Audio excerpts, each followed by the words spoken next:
Hello and welcome everybody that is tuned in here in the paddock and those watching back at home. This is the final round of the SKUSA Winter Series here at Orlando Kart Center. My name is Alexander Searle. Alongside me this morning is Caleb Vieska, and all day today down here on pit lane, we saw some exciting action, as always, that the SKUSA Winter Series provides for us. Caleb, what can we expect today on Championship Sunday?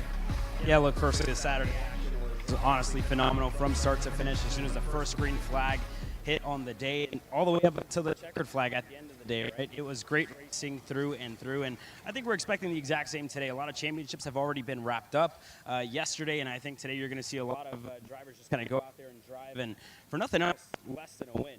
A lot of these drivers started the preseason without a win, and they really need to get, I guess, that little bit boost of confidence before we head to Speed Sports Racing Park for the start of the Pro Tour. So I think for a lot of these drivers, we're going to expect some clean, hard racing later on today. I don't want to say a lot of championships have been wrapped up. I think a couple have been. You look at the likes of Joe Turney, right? I mean, he's gone out there and swept the SKUSA Winter Series so far to date, right? So as far as he's concerned, he's not really under pressure, but for a guy like Ryan Norberg, he's looking to go out there and at least break the ducky and finally beat the guy he's been trying to beat for the last 2.5 years. But a couple championship battles. We saw KA Junior earlier on before the show went live.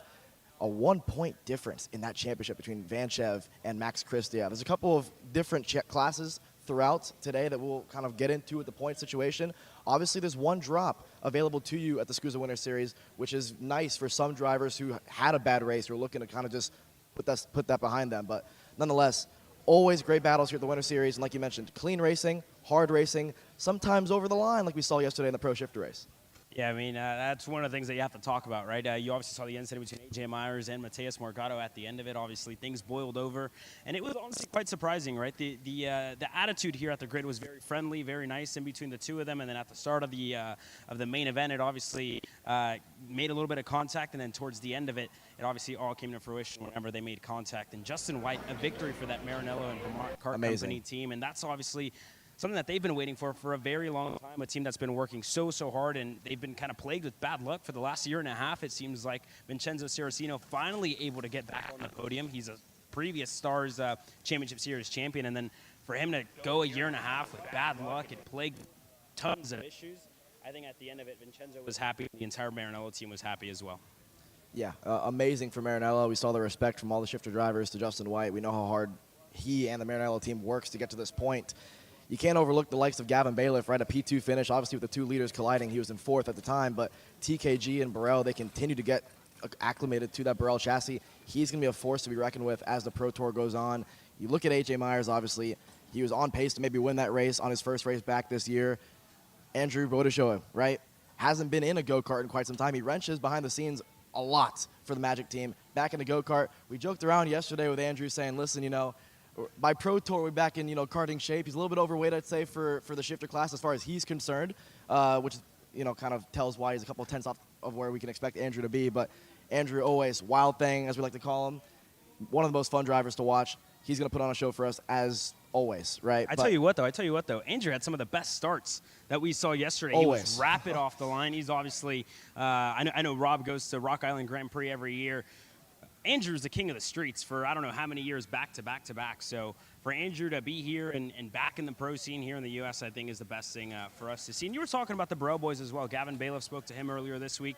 He was talking about his acclimation of the chassis, and they've done a lot of testing here in Florida. It's obviously snowing up at the Motorsports Country Club of Cincinnati early on in the year. So they've done a lot of testing, and he's done single speed and obviously the gearbox categories. And he's honestly found that he's been able to find more about the setup and fine tune that setup in the single speed stuff. So he's going to keep growing. And with that chassis, I honestly think this is one of the years where we're going to see some special stuff from Gavin. Well, we talked about one pro class. We just watched Pro Senior go out there for their warm-up session. What a race yesterday. I'd say that the second half of that race, if you tuned in for the second half, you might have thought, a walk-away race for Joe Turney, but an incredible scrap for P2. How does Joe Turney keep doing it? I mean, he's just a guy that continues to find himself in the right position at the right time, and the drivers behind him seem to just kind of let it happen, right? Yeah, and I don't even think Joe did anything special by any means said, right? Spoke to him last night. We had an interview with him yesterday on obviously our main Kart Chaser channel, and and we were just kind of talking. He was like, yeah, I definitely wasn't the fastest driver. I was 2/10 down at Jensen Burnett, but it just seems like all these guys kind of let me have it. And you saw the battling that went on for the second place, and that's exactly what happened. Joe just kind of ran away with the entire race win, and obviously you saw the contact in between Ryan and Austin Garrison. And it was just kind of a matter of Austin thought it was a racing incident. Obviously, Ryan got a post-race penalty after it, which dropped him down to 9th. So I think that mixes up the championship a little bit, second on back. So yeah, if you're talking about Joe, I don't think he did anything special in my eyes. But again, right place, right time, and that's exactly what you need to clinch up preseason championship here. Absolutely, and you mentioned it, right? I mean, I think at some point you're going to start seeing this boil over, right? And a lot of drivers are going to begin to get frustrated. You know, Joe's been that fan favorite kind of guy. Nobody has a real problem with him yet, but he keeps winning, and these drivers are going to keep getting frustrated. And I think we're in store for a phenomenal final round of the SKUSA Winter Series, because I don't think they're going to let them run away with it again. That being said, KA Master's on the racetrack right now, and I got to say, they put on maybe the best show of the entire day yesterday with that finish between Cornelli and a couple other guys. And obviously, we were talking earlier about the Pro X30 drivers. Obviously, I had the chance to speak to Joe Turney last night after his race victory. We weren't able to interview him on the broadcast, but this is an interview you guys want to watch.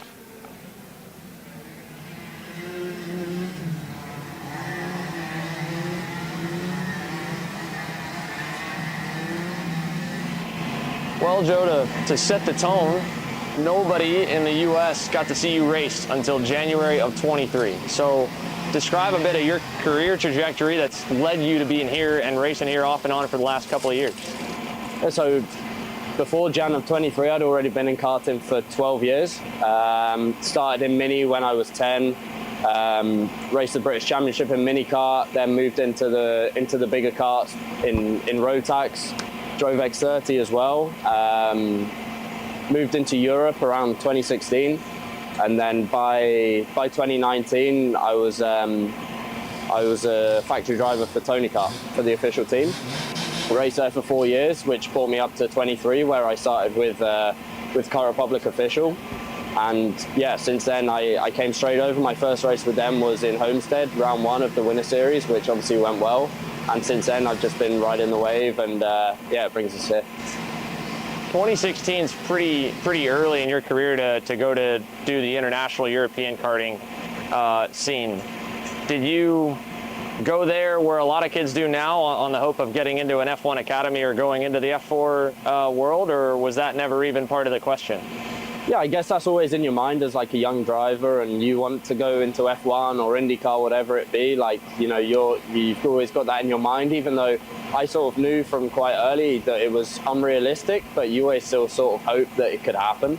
But yeah, I mean, 2016, I went there and I did well, and we won in our first year, so it was good. But like, still, I knew that didn't mean that I was going to get into an F4 seat or whatever. I did end up actually racing F4 in 2019, but not really because of that. Like, it was sort of more because I was experienced, and you know, that there was a role that fitted me. But yeah, you're always looking to go there, but I was always content with just doing the best I could in karting, and trying to be the best in the world at that if I could.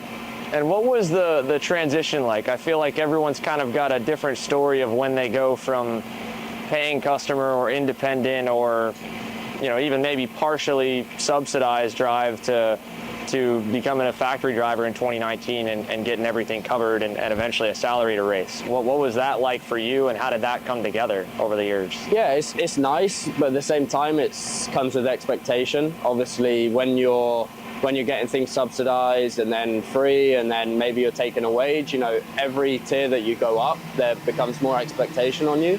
And if you go for a period of not performing as you should or as you hope, then yeah, then you start to think like, you know, what could happen, you know, what could happen next? Am I going to get put out? Am I not as good as I was before?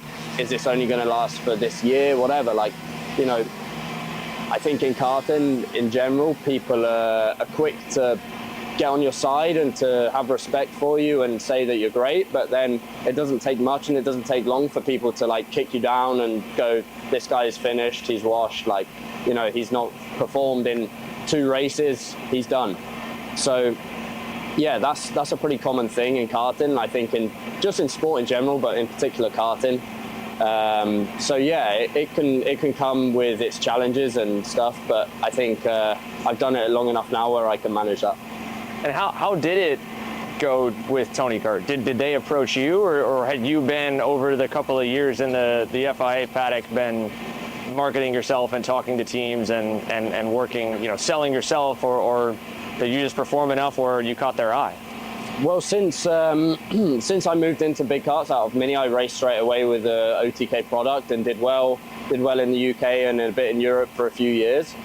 So I was already, you know, sort of in the loop a bit with those guys, and offers came from elsewhere to go and race. And then once I showed interest in actually taking up someone else, then I ended up going to race for them. So it started off as one race in Lenato, which I came third, my first race, which I was super happy with. And then, yeah, after that, it was 6 months or to the end of the year. And then it was next year. And no, we had some good races together, of course, and we had a lot of success. But yeah, I think that my best days only started in probably 23. And still, that year puts you on year 4, year 5, and now, you know, year 6 and 7 of being a professional driver in karting, which is different. So how often are you kind of looking 3 or 5 years into the future of what the next 5 years of Joe Turney looks like? You know, what do you think about when you look at where do you want to be in a few years? Yeah, I mean, like when I first started as a factory driver, I was looking at 3-4 years down the road, and now I'm a couple of years past that as well. So maybe I think I probably thought I was still going to be a driver in karting at this age, and I was absolutely happy with that, and I'm still happy to do it now. Whether I still will be in 4 years, 5 years, I don't know. Maybe I will be, maybe I won't, I don't know. But yeah, at the moment I'm just focusing on this year. We've got a busy schedule back at home in Europe, so we're going to fight again for the European and world title, and yeah, and when I can make it over here, I'm absolutely happy to do it, and we're going to keep pushing and try to win as many races as we can. And we got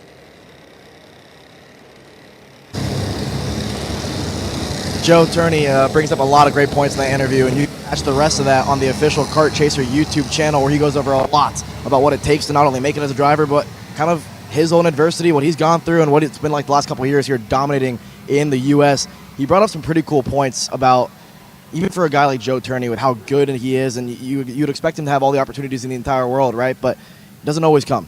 You look at a couple of drivers out there. You have the Nitro Kart team, recent partnership with Ganassi. And you look at a guy like Zane Burgess with the Gamebridge sponsorship, yellow go-kart, full Andretti backing for Zane this year. It goes to show you that it can happen for the young kids, and it's cool to see the young kids doing it, but it doesn't always happen. And even for a guy like Joe Turney, always fighting to try to get that opportunity, finally made it happen a couple of years ago, and he's, you know, kind of ran with the whole thing.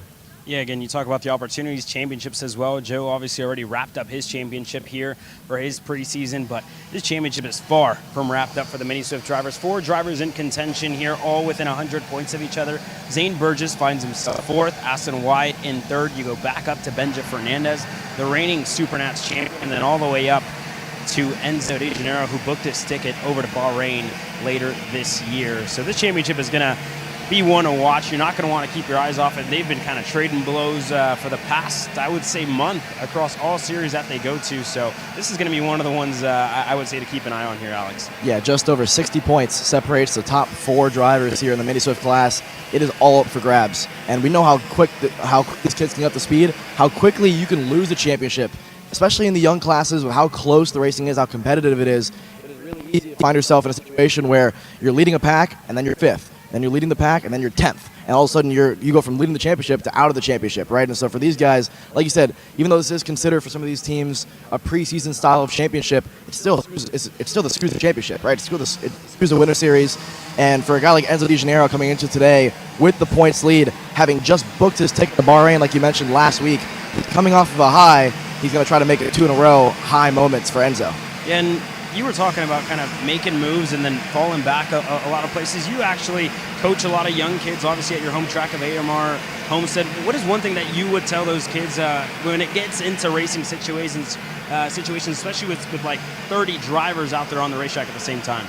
Well, it's a couple of things, right? It's being confident in yourself.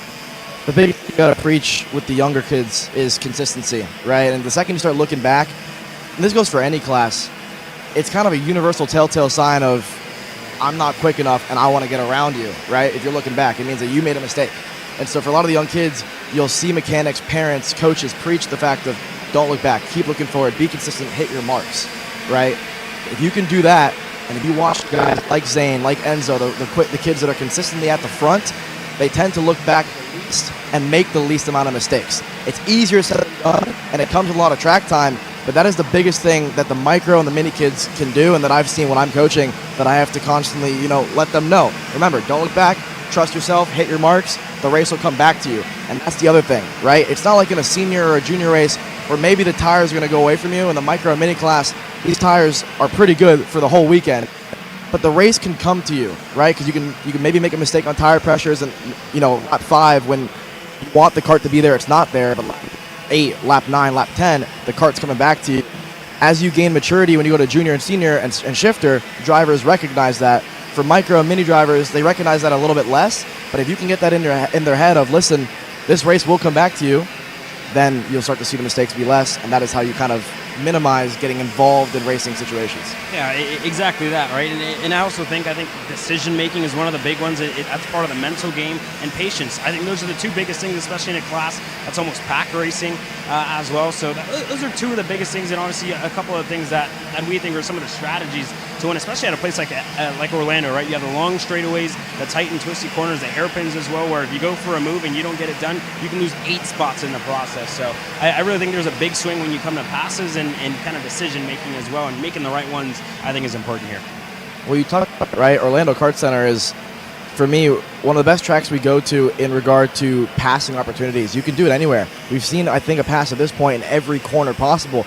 We've also seen incidents in every corner possible because some of these corners, they open up wide and the exit's narrow, right? So it's a decreasing radius, and all of a sudden you realize you're on a road. We saw some drivers go off the road yesterday. We saw the likes of Mateus Morgado go off the road. We see a bunch of incidents. We saw Garrison and Norberg in the sweeper, and we see it all the time in turn 9, turn 10, turn 1 with the likes of Bonilla and Garzone, right? So it can happen, but again, this track really invites passing, and that's what we love to see, and that's why with the SKUSA Winter Series on the line today, we're going to expect some really good racing, especially with championships on the line. Yeah, a lot of championships on the line here as well, and a couple of drivers kind of testing new things. I want to take a look right behind us here. Obviously, AJ Myers up at the front of the grid on his own. A prototype chassis for the Magic Kart team this weekend. They obviously didn't run rounds number 1 and 2. Obviously here for 3 and 4, and testing the last little bits and pieces of the Magic Kart chassis moving into 2025 to try and get ready for the SKUSA Pro Tour in a couple of months' time, and as well for a couple of other drivers. CJ Bowman, new colors for him as well, the 28. From the MPG Academy boys over to the Magic Kart team here this weekend, and it's honestly suited him quite nicely as well. And Justin White, you talk about the work that he did yesterday, the work that him and his dad have put in throughout the years to get that first win for them definitely meant a lot, but they're not going to be satisfied there. They're going to want to get another one here today, and then you move further back, Vincenzo Ciracino and a couple of other drivers further back in the grid. Looks like all the Barreau drivers are going to start at the tail end of the grid. Mateus Morgado, Gavin Bailiff, Henkel is back there, Lucas DeLongchamps, and a couple of more getting set to hit the racetrack here, Alex. Well, how about it for Justin White? Not only you get your maiden national pro shifter win, you find yourself in a situation where you can win the championship now, right? Obviously, there's a drop on the weekend, or on the championship, right? So Morgado most likely will use yesterday as his drop, but nonetheless, it's one of those situations where you went into this weekend. If you asked Justin White, do you think you have a chance in the championship? Probably would have said no, because Formal's not here. Morgado was quite a bit away from the next guy. You now find yourself in a situation where if certain things go your way, maybe you get a second win in your career in pro shifter, you have a championship on the line. And to bring that to Maranello, you touched on it earlier, I can't think of a team, especially in the pro categories, that have had worse luck than Maranello. It seems like every time something goes their way and they take a step or two back, or a step or two forward, they take 4 steps back, right? And so you mentioned Saraceno finally back on the podium after, a year and a half away from the top step, even from any of the steps on the podium. So for a guy like him, that's a confidence booster. And for Justin White, I haven't seen that much smile out of Justin maybe ever. So I think for the entire team, for himself, for his family, amazing stuff, confidence booster heading into the final round.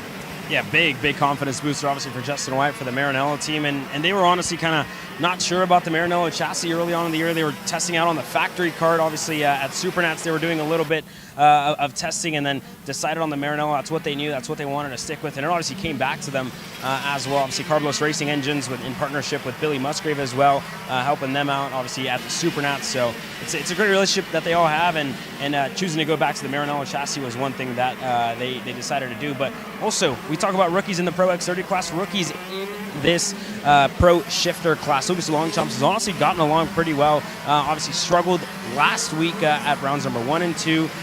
Wasn't that good on his starts. He struggled there, stalled it a couple times, was involved in an incident, but it's been a big learning curve for him, obviously racing at the X30 side of things, at the Supernats, changing teams to a Burrell, a new chassis, and a new engine package for Lucas Longchamps as well. One thing that he was trying to get used to, and he's done a pretty good job so far this weekend, keeping it up there, trying to keep it on the pointy end of the field, and he's honestly done what I think is a good job for a kid of 15 years old. Well, you touched on it, right? Anytime you switch chassis, it's already a challenge. You switch chassis and engine package the same year, that's as tough as it gets, and especially when you go from single speed to banging gears, that is probably the toughest thing you can do in go-karting. And so for Longchamps, he has a great coach, right? He has not only Lucas, but he has Mateus, you know, so two guys that are really, really good, and obviously a guy that knows how to drive a shifter better than arguably anybody else in the world. He's up there at the top 5, I put him, Mateus Morgado, in terms of driving a shifter package. So he's as good as it gets, and again, for the Longchamps, like you mentioned, from rounds 1 and 2 to even yesterday alone, huge strides. He'll only continue to get better as the year goes on. Exactly. Let's take a look here at our standings as we head into championship Sunday, I should say, for all the drivers. Joe Turney obviously wrapped up his championship. Ryan Norberg in second. Caden McQueen in third. That's the Pro X30 side of things. When you look over at the shifter, Mateus Morgado in the championship lead. Yeah, Morgado only a 14-point lead over Justin White. I know we mentioned the drops, but still, when you're Maranello and you're Justin White, you're 14 points back. You're basically a position back from Mateus Morgado. You're now thinking championship, let alone race. Gavin Bailiff, 668 points. It'll take an outside chance there for Gavin Bailiff. He'll need a couple things to fall his way to have a chance in the championship, but if you told Gavin Bailiff heading into round 1 of the SKUSA Winter Series, he'd be fighting for a top 3 spot in the championship with the likes of Formal, who at the time we didn't know if he was going to run the full series or not, and then AJ Myers coming in for rounds 3 and 4, he probably would have thought you were crazy. But here we are, Gavin Bailiff on a new package as far as this year is concerned for TKG. They've taken to it like a duck to water, and I think as the year goes on, that TKG Burrell Art team is going to be as strong as anybody else. Yeah, I mean, the TKG Burrell Art team has been really strong, and you look back to their opening round, they didn't have the best opening round. Gavin Bailiff, a rear hub failure, and that put him out of contention, and that kind of put him on the back foot from the start. Then you have round 2 where he gets that podium, got to the lead off an outside move on Danny Formal and Mateus Morgado, where the Burrells were super quick, and then you go back to yesterday, you got I believe he got a penalty for a jump start in the pre-final. A jump start in the pre-final. I believe his tires moved a little bit off the line, and he got a start as one more driver actually hitting the racetrack, one of the DR racing carts right behind us, one of the Masters drivers. But it was it's honestly not been smooth sailing for Gavin Bailiff, to say the least here, Alex, but he's still getting used to it, still kind of getting back into it, and honestly when we get back to his home track, I expect him to be a contender, I would say. Yeah, it's growing pains. He's not new to the class, but he's new to the chassis, and anytime an entire team changes chassis manufacturers, you're going to have those issues, you're going to have those mistakes. And so for Bailiff, especially when you have to compare yourself now to Mateus Morgado, and last, rounds 1 and 2, Morgado and Formal in the same package, you had the data to share. It is tough to kind of compare yourself to those two guys, and yet we talked to Gavin yesterday, and he said, listen, every time I speak with Mateus, I have to go match his brake zone, and he does it. So he's able to kind of fight for that, and he's able to kind of rise to that occasion, and I think he's taken the challenge pretty well. And obviously you saw Joe Turney's interview with Xander Clements earlier that we were able to do here in a sit-down. Mateus Morgado sat down with Xander, and this is what he had to say. But how much would it mean to complete the story that you almost got to do last season, winning Winter Series, winning Pro Tour, and winning Vegas? Would be great. That's my dream. My dream is to win Vegas. That has always been my dream, and it's the only championship that I've raced that I don't have a title. I have 2 pole positions, but no title. So, I mean, that's my next step. That's what I will try to win, and I will push myself 110% to achieve this year.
So you will finally want to get behind the wheel, huh?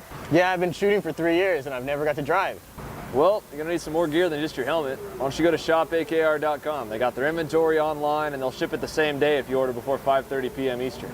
They got shoes, Yep, gloves, yep, rip protectors. got those too. Can they make me go fast? No. Here at Acceleration Kart Racing, we've got everything you need to get on track. What happens next, well, that's on you. Check us out online at shopakr.com. Brandon, why are there all these charges for just over $200 from Acceleration Kart Racing's website? That's because AKR gives you free shipping on orders of $200 or more within the continental US. Okay, but I thought you were just getting a pair of gloves. That's what, 70 bucks? But if I'm getting a new pair of gloves, I might as well get a new pair of shoes to match. And then on top of that, I'll get a neck brace because with the shipping, it's basically free. Yeah, I do not think the math checks out on that. Everything you need, all in one place and shipped to your door for free for orders of $200 or more. Exclusions apply. Spend responsibly. Shop akr.com. Colin, I need a new 219 chain. I need a 77 tooth wrist sprocket. I need some more chain lube, and I need it probably as soon as like tomorrow. Dude, are you even listening? Like, we need this to run this weekend. Want anything else? What do you mean? I already got it in the car on Acceleration Kart Racing's online store, bro. All orders over $200 get free shipping. Oh, throw in a set of tires. Done.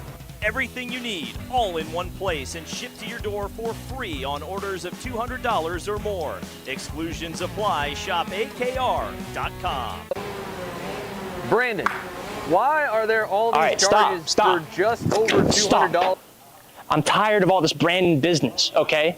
Branding this, branding that. Why are there all these expenses on AKR over $200? We know, okay? Take a walk with me. At Shop AKR, they have everything you need to start racing at a very cheap and affordable price. They have MXC rims, they got chains, electrical stands, tilt seats, they got MXCs. And if you didn't know, on top of that, any purchase in the continental US over $200, that's free shipping.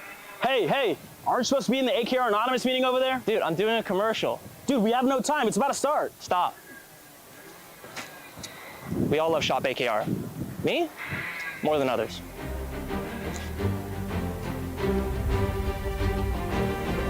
What do I get at Shop AKR? MXC rims.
everybody. Welcome to qualifying for the final day of action of the SuperKarts USA Winter Series.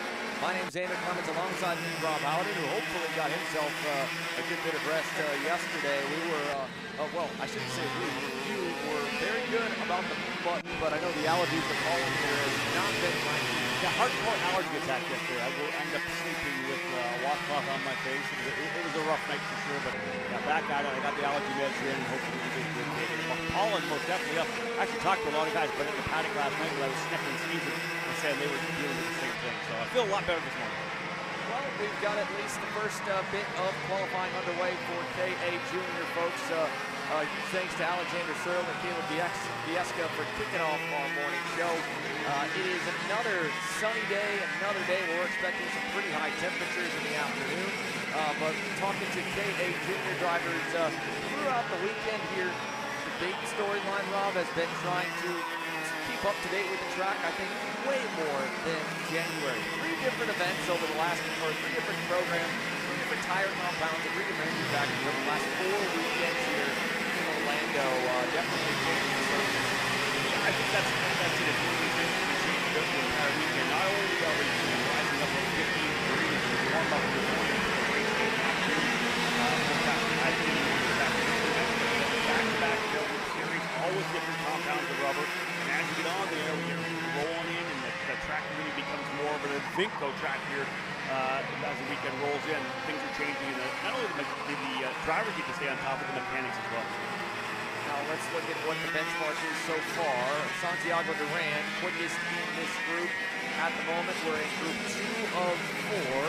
KA Junior, another packed house here at Orlando, and the biggest class being this one, with the new alternate format of not everyone going to the final, and if you don't make it out of the pre-final, you simply run a B-final instead of going through a bloodbath of a typical last chance qualifier. So it means that qualifying is important, but there is no room for error, especially to get that pre-final and the cut line, the drop zone outside the top 20.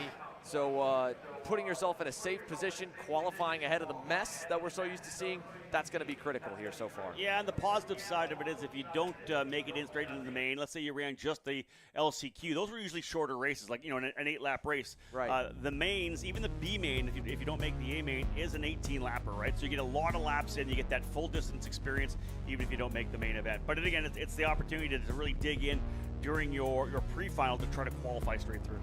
Let's take a look here at, again, the first groups in the books halfway through.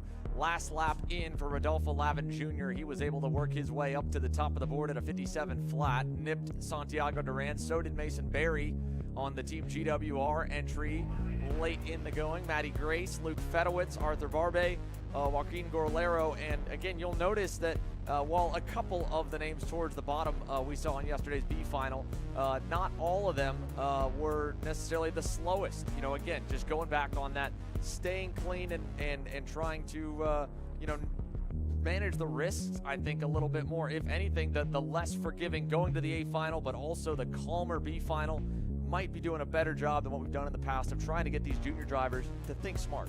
Agreed. And the interesting thing about the pre-finals is, Xander, you kind of went through the 3 different stages of the main events over an 18-lap race where it's racecraft at the start to try to get yourself into position, then you kind of settle into speed in the middle of the race, back to racecraft at the end.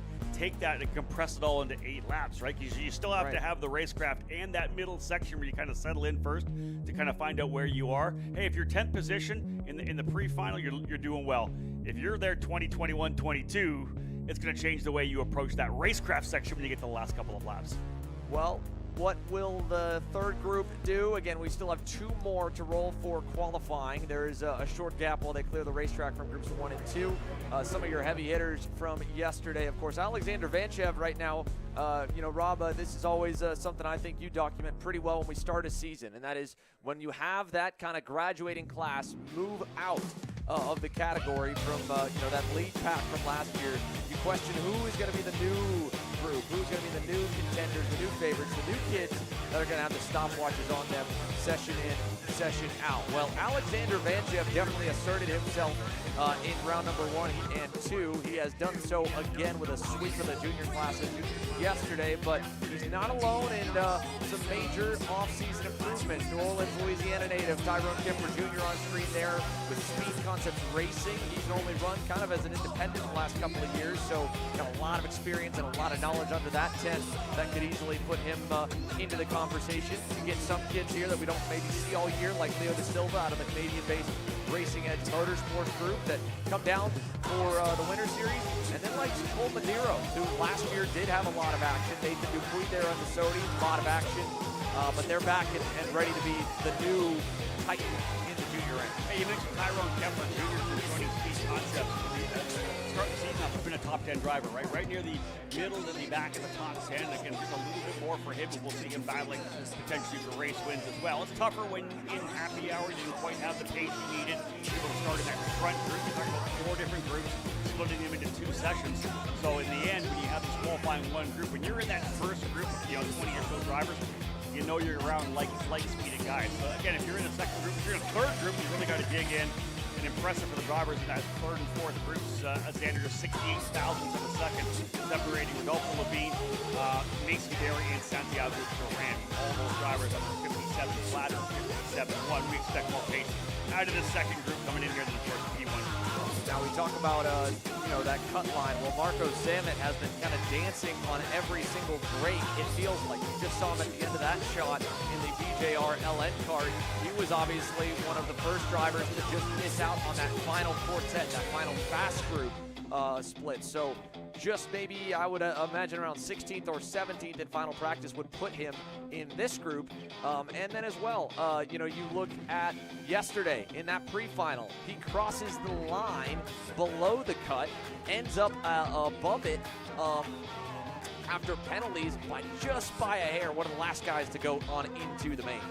Yeah, indeed. It was right there battling it out in 2021, 22. There's Valentino Santian getting ready to go. Right behind him, Travis Pettit. A number of drivers ready to get out there and lay that lap down, man. Listen, we always expect them to dial things up a little bit here on Sunday. You've been able to get the first Saturday in. You got to feel for the track evolving. As Andrew mentioned, you're out there for what's been a very warm and blue sky warm-up to start the day. So you have a feel for the racetrack already. Now you got to go out and get the job done. And the key is, it's only 4 laps, too, for the shortened sessions. Think about that. A couple laps to get the tires up to temperature. Really only 2 good laps. You got to make sure you're not in traffic. The tire pressures have to be right to get it to where it needs to be for lap number 4. And then on lap 4, make sure you don't get caught up. Make sure you don't have to check up. And make sure you hit all your marks. There's a lot to qualifying than just going out and banging out 4 fast laps. For sure. I mean, you have to be really good on the outlap. You have to be good through the session. So will it be good enough for this group to at least jump ahead of that fast group? The other thing about it being a short session, there's no time for error. First and foremost here, issues on the grid. One of the D2 Motors Tony Karts unable to fire. Oh, man. That will be huge, and you can see a good sign of sportsmanship. A couple of the Rallison Performance Group mechanics trying to get out there and help get that driver up and away. They've got it at least turned over now. They're going to try and clear that carburetor out and then send him out. Mateus Fortunato, the driver, they're trying to get him fired up. I think they potentially got him going. Shout out to Rallison Performance Group to get jumping in there. The mechanics getting him fired up and rolling. Let's take a look at your field now. They are slowly separating themselves here on the racetrack. Just a minute counter starting. That first lap underway. Nathan Dupuy leading Travis Pettit, who had a day to forget yesterday. Heavy carnage for the TB kart, but he was fast. And Nathan Dupuy, unfortunately, a lot of the same. It looked like in both of the starts, he kind of got knocked into the side, and that's just roughly where their pace had them lined up in happy hour into this qualifying session, and that's where they qualified yesterday. Early to mid-teens, and it was the biggest danger zone, I think, even more than down by the cut zone, because there was just such a close pack of drivers. You talked about how there was only a 10th and a half from first to 10th in that first 30 that ran. Well, it's going to be even closer from about maybe 7th or 8th back to around 20th, and that's going to be huge. Good pairing here, though, with Dupuy and Pettit. They both have good speed, and they'll work together. But obviously, Dupuy's got the open racetrack. Pettit right there with him. Santi in there as well. Also in this group here, a driver who had a better January, was right in the middle of the fight up front. Jose Halpin for Rallison Performance Group. He's in this group here as well. Drew Jensen coming off a solid weekend out of the Challenge of the Americas in Tucson, coming back east here this weekend. Look for Cole Medeiros to find some pace as well. So Tyrone Kemper, though, the fastest outlapping, 58.743. Still a ways to go, as we know, but indeed getting things underway with the third group of qualifying here for the KA100 Junior category. Yeah, check it out with one group on grid just locking in and probably listening a bit to us when the track gets quiet of what the time is that they're going to need to hit. First laps at speed. What's it going to be for group number 3? Well, they're already going to leapfrog quite a few of the kids in the first two. 57.1 for Nate Dogg. Travis Pettit pushing him around. 2,000s off.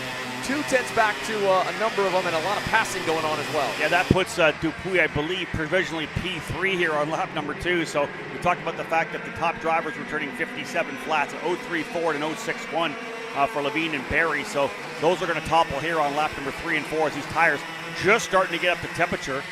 And this is the move to the inside coming out of turn number 9 there, the grid exit corner where you have to be ideal on. This is lap number 3. I talked about the fact you have to make sure lap 3 and 4, because they're going to be the best in terms of tires, tire pressure, the grip you have. You can't throw it away, making a dive bomb move on somebody in a tough corner where you're going to lose a lot of momentum coming out. You've got to get yourself in the right spot.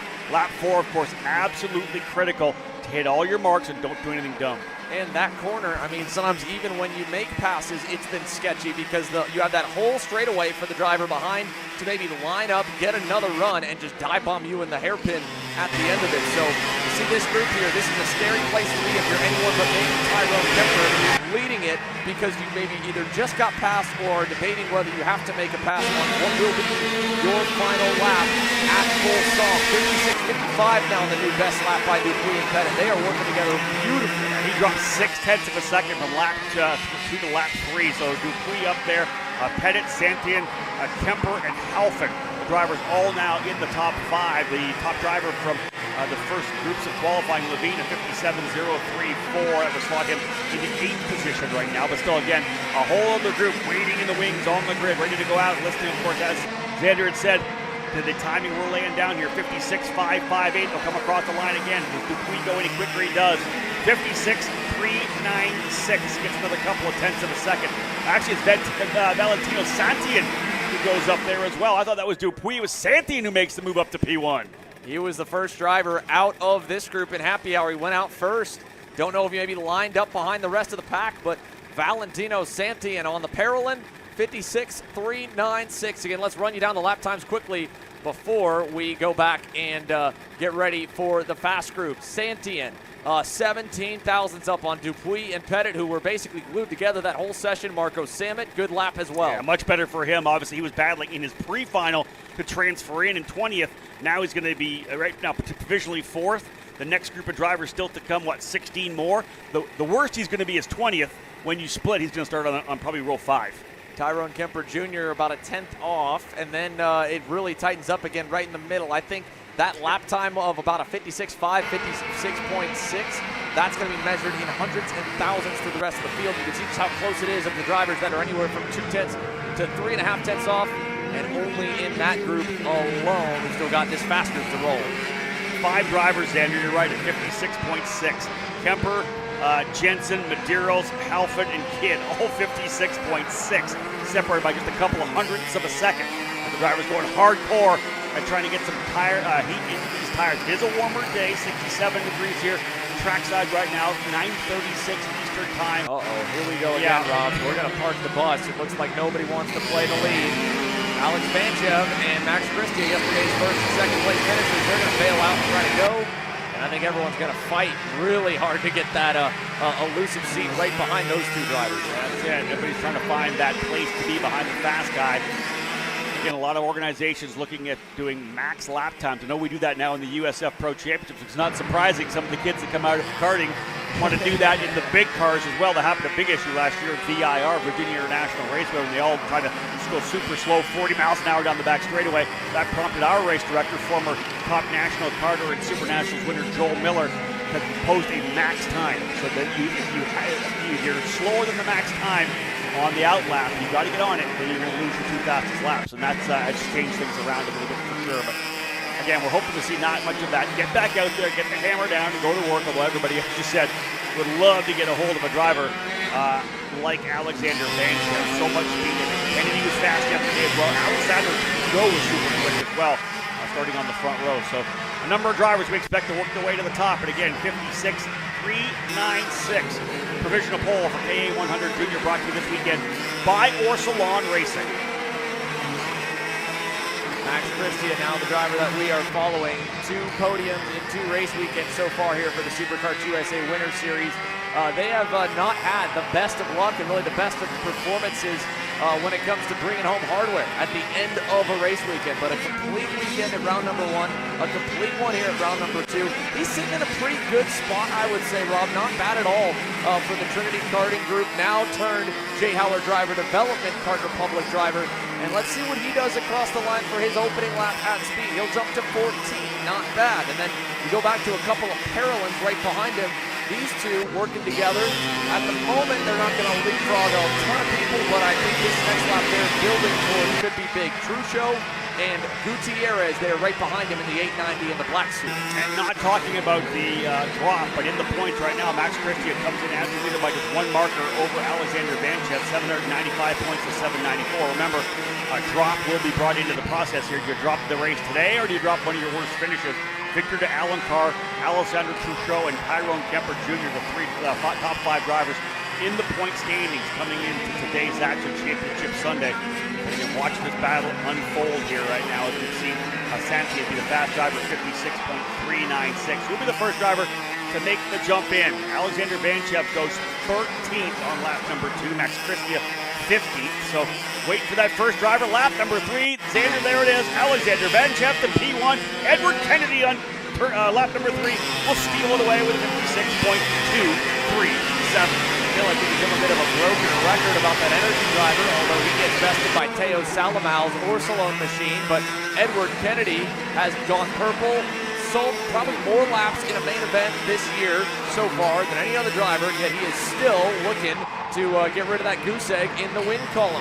This kid has been knocking on the door, and knocking on the door again, Rob. So close here. And yesterday, another story that he had an opportunity where it would have been maybe him versus Vanchev, and on the last lap, Alexander Vanchev able to best the rest and come out on top. So another lesson and another chapter towards the build, the development towards getting that elusive national win. Is now the last laps are coming in. Where's he going to end up? He'll go to 5th. Vanchev to the top. Salamal's going to beat him there by a full 1/10 of a second with a blistering final lap. Teo Salamal, 56.011. What a performance there for the Orsalon driver. Alex Vanchev will join him on the outside of row number 1 here. I mean, Teo Salamal has had phenomenal qualifying performances this year. He continues that into round number 4. Truchot ends up with a good lap towards the end. We again caught him, Ruben Gutierrez, working together. That was a perfect strategy for 3rd and 7th for the two of them. Max Christia, Nico Katowski, man, what a great closeout quali effort here in KA Junior for the TKG driver. Indeed, Katowski just 0.2 of a second back. Kennedy, Gutierrez, Murphy, and Rodriguez. Isaac Malkiet going to round out your top 10. Valentino Santian, who was the quickest of group number 3, ends up 11th, all told when it's all said and done. De Alencar right there as well. Pettit, Dupuis, Rivera, those are the drivers. And again, as I said, Marco Samet battled to finish in the top 20 of his pre-final. He's going to start outside of row number 4 because he's 16th, split in half. He'll be an 8th, start 8th. He'll be outside row number 4 for Marco Samet, a much better, at least starting spot to try to get back into the main event this afternoon. And not sure what happened to those 2 Rocket Racing Company drivers there at the bottom of the screen. Jackson Elefante, one of them, and I believe Elefante's the other one. Jake Resendez. Jake Resendez. Yeah. So neither one of them there. I don't know if they were accidentally thrown into that group or what. KA Junior wrapped, and here's a look down the grid for KA100 Senior. Ready to roll from Orlando. Sunny skies this morning, Rob, have continued to push the racetrack to a point where I think we're going to see it really get greasy by the time we get to the afternoon. And yesterday, another big talking point hearing from a lot of the drivers was how absolutely dusty and dirty it was. I mean, more than they had experienced in any of the other race weekends here to this point. And I don't know if the wind picked up more, if there was more off-track excursions or what. But even Austin Garrison and Ryan Norberg, we caught their tangle. Neither one of them even, we saw them chatting the scales and kind of armchair quarterbacking, but neither one seemed to be too frustrated.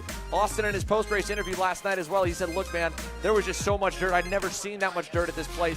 I was on the outside trying to hang on. I almost cleared him. I wanted to stay in it. He went down to the bottom, and there was just dust. Yeah. So he just lost the front end. So glad to hear there was still some respect there. And interesting, I talked to a couple of teams about their engines as well, pulling their engines apart, trying to clean the engines out, because you go out there right now and you rub your hand on top of one of the barriers, you're going to get that layer of dust and grit, whether it's from the grass that you talked about yesterday. Obviously the surrounding industrial area puts a lot of dirt over here as well. A number of guys, you pull that air box off and the inside of the carburetor is just covered in dirt. So again, we've had some engine issues because of that, but the team's doing the best they can to make sure they've got those engines cleaned up and ready to go for today.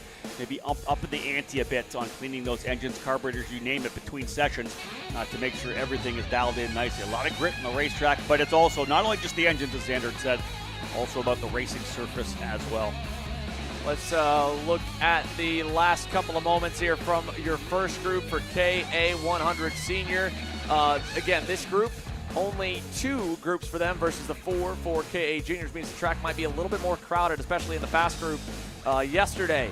A lot of familiar faces at the front of the field and a lot of familiar racing at the front of the field as well, Rob. We saw carnage all the way through the main event with Frankie Mossman, especially in that pre-final, jumping up and down through the grass. Yeah, again, the big part, as we know, coming out of turn number 3 and 4, if you get shoveled to the outside there, it is going to be essentially like riding the whoops in a supercross race. You just see the guys go up in the air. Luckily, if they come down on all fours and don't go over. So the bottom line is there is a lot of opportunities to go off the racetrack here. We've seen it happen on many occasions, a couple times even on the front straightaway, cutting the grass, coming through turn 14 and back to the start-finish line. So the drivers are doing everything they can to make it tough on the racetrack, that's for sure. And another one, Xander, out of turn number 5. We've seen a lot of guys go off track outside of turn 5, and they bring all that dirt onto the track when they come into turn number 6.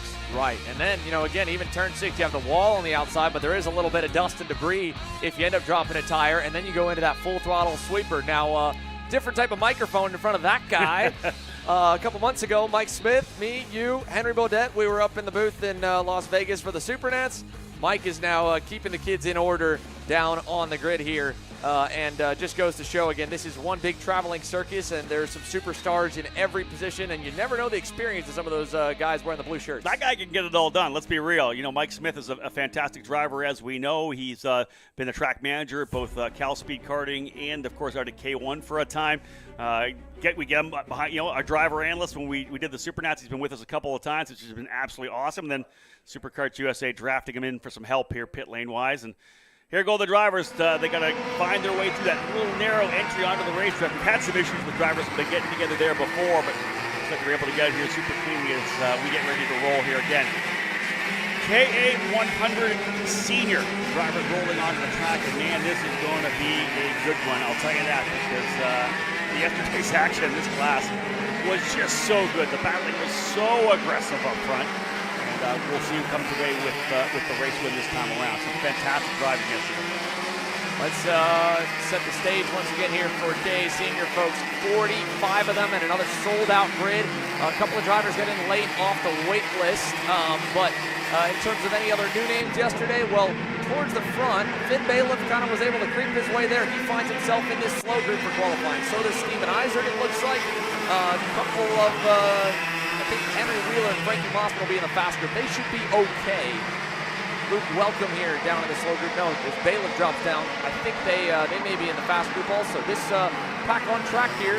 That's Galan there in the Orsilon machine. We've got a pass behind. That is, I believe, Carlo Bichetti on the Nash Motorsports entry, making a move on Adrian Torres Jr. We're going to contact them for Frederick Siemens.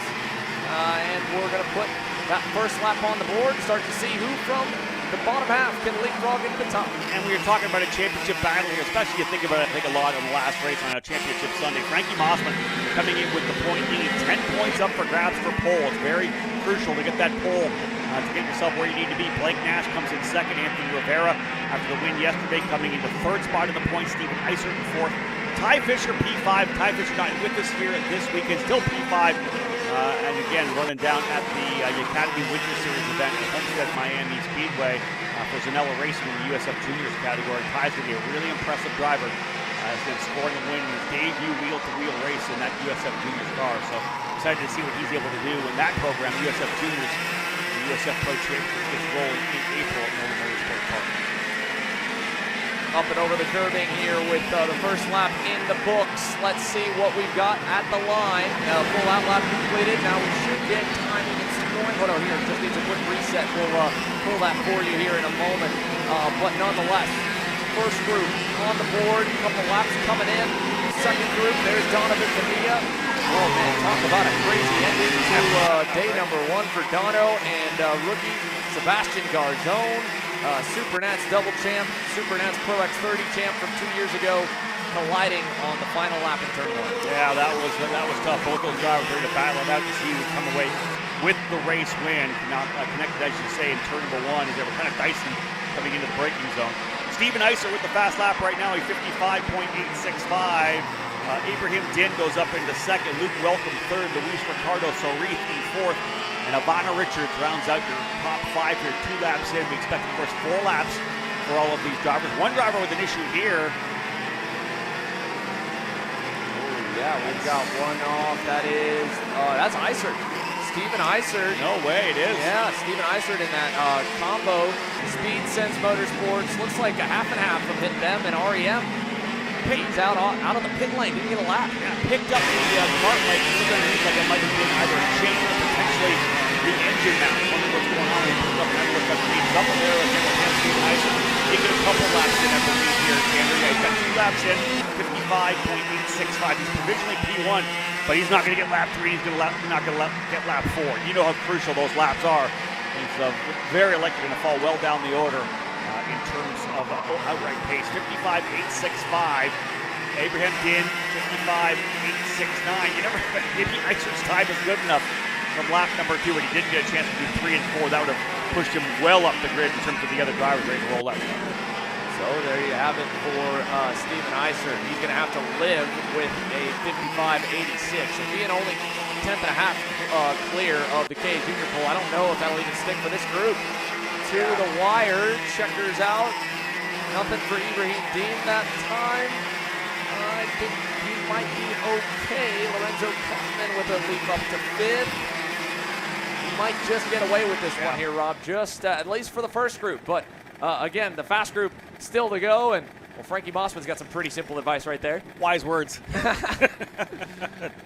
And indeed, yeah, Stephen Eisert only 2 laps, still holding on to it. 55.865, just 4 thousandths of a second quicker than Ibrahim Din. And he'll be telling you straight up when he gets off, there was an opportunity for more, for sure. When your second lap's your fastest and you miss those 2 big ones at the end, lap 3 and lap 4, that's going to hurt. But the bottom line is, at the very least, right, he's going to be where? Probably 45th, maybe 44th, even less than that, better than that. Probably 24-25. There's only 46 guys in the field, and he's quicker than 21 of them already. So good opportunity for him to potentially stay, at least not deep in the field. And Stephen Eisert, the driver out of NorCal, the number 978 Speed Sense Motorsports. And as Xander said, do you think is he running the REM 10 this weekend? I mean, well, it looked like a half and half of both of those tips. I don't want to say too much for certain of where he's at without getting a second set of eyes to double check it, but definitely looked like it. I know Austin Elliott's got a long haul to try and get down here to Orlando Kart Center for the SuperKarts USA Winter Series with a Northern California HQ and then to Central Florida. That's one heck of a ways to try and go racing. But either way, Stephen Eisert has the benchmark in hand. 55.86, and the fast group, as we can see here by this quick flyby shot, are all really close together, for better or for worse. That might be better for him in terms of more guys passing. For the front of the pack, might be a little bit worse. Let's see what Sebastian Garzone will do when he begins his first lap at speed. Blake Nash in tow behind. Xander got a little, sent a little text over to Austin Elliott and said confirmed. The Speed Sense Motorsports. Oh yeah, he just texted me right here. Racing again. So, yeah. That's good, that's good. Although, I'll tell you this right now, I'm getting a report from David Cole that Theo Salamau got a DQ potential for aggressive driving in round number 3 in the final yesterday. I didn't know that happened. That's a drop. That'll be a tough deal for his championship hopes, having shown so much speed. Yeah, that's big. I mean, we're talking about a driver that's been up front all 3 rounds so far, and now we've got contact here in qualifying. One of the SCR entries, an LN card either with MDR or BJR, I believe. That's the 987. Maxime Barron. Okay, so Barron, and then who was our other one involved? Drove away. Might have been. Oh my God! It might have been William Keys. I didn't get a look at it either. Either way, Finn Bailiff now will follow him around along with Garzone, Caden McQueen, Blake Nash. McQueen gonna pass the rookie here as they work through the 3rd lap. And he just went purple as well. Top of the board for the Brit, 55.82. Blake Nash, the only other driver so far to leapfrog past Steven Eisert. We know Garzone won't because of the pass this lap.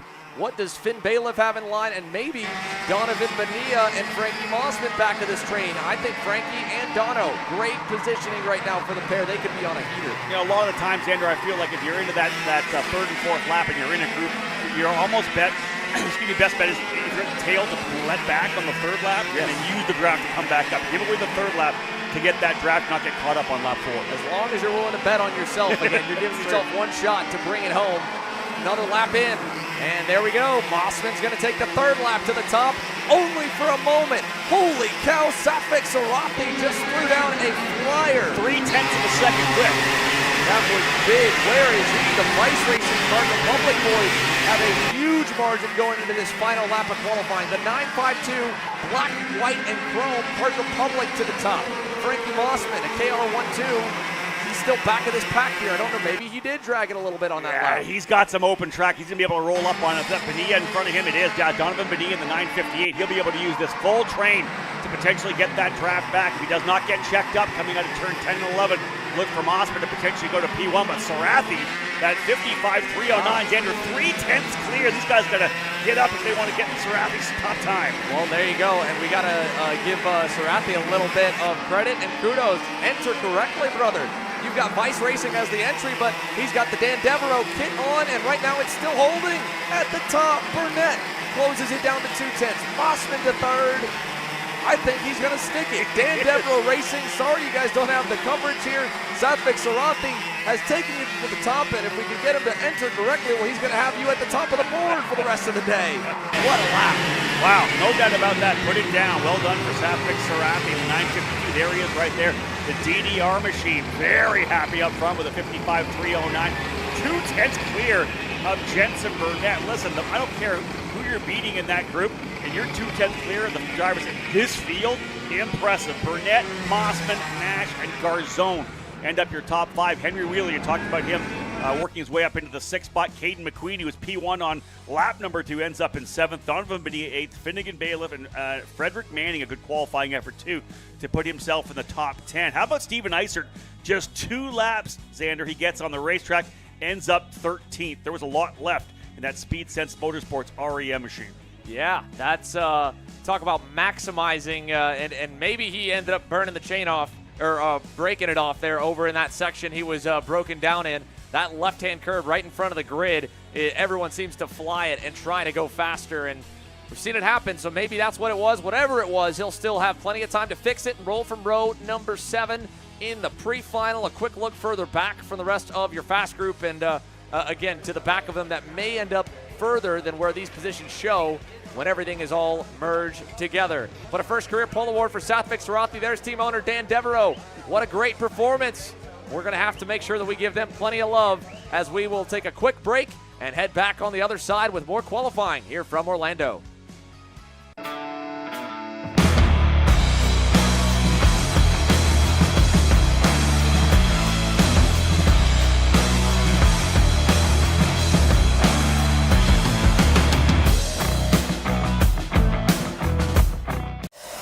So you finally want to get behind the wheel, huh? Yeah, I've been shooting for 3 years and I've never got to drive. Well, you're gonna need some more gear than just your helmet. Why don't you go to shopakr.com. They got their inventory online and they'll ship it the same day if you order before 5:30 p.m. Eastern. They got shoes, Yep, gloves, yep, rib protectors. got those too. Can they make me go fast? No.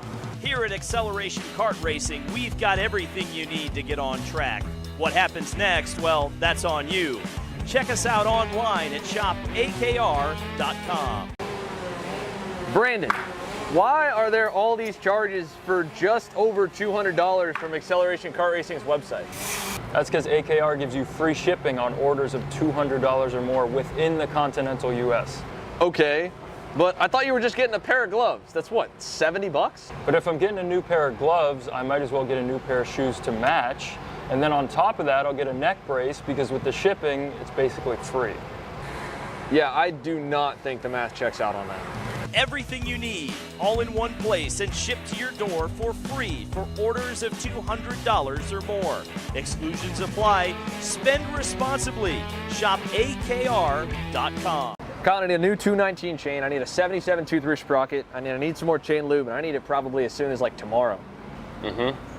Dude, are you even listening? Like, we need this to run this weekend. Want anything else? What do you mean? I already got it in the car on Acceleration Kart Racing's online store, bro. All orders over $200 get free shipping. Oh, throw in a set of tires. Done. Everything you need, all in one place and shipped to your door for free on orders of $200 or more. Exclusions apply. Shop akr.com. Brandon, why are there all these charges for just over $200? I'm tired of all this branding business, okay? Branding this, branding that. Why are there all these expenses on AKR over $200? We know, okay? Take a walk with me. At Shop AKR, they have everything you need to start racing at a very cheap and affordable price. They have MXC rims, they got chains, electrical stands, tilt seats, they got MXCs. And if you didn't know, on top of that, any purchase in the continental US over $200, that's free shipping. Hey, aren't you supposed to be in the AKR Anonymous meeting over there? Dude, I'm doing a commercial. Dude, we have no time. It's about to start. Stop.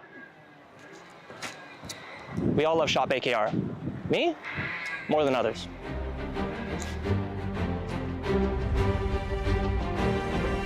What do I get at Shop AKR? MXC rims.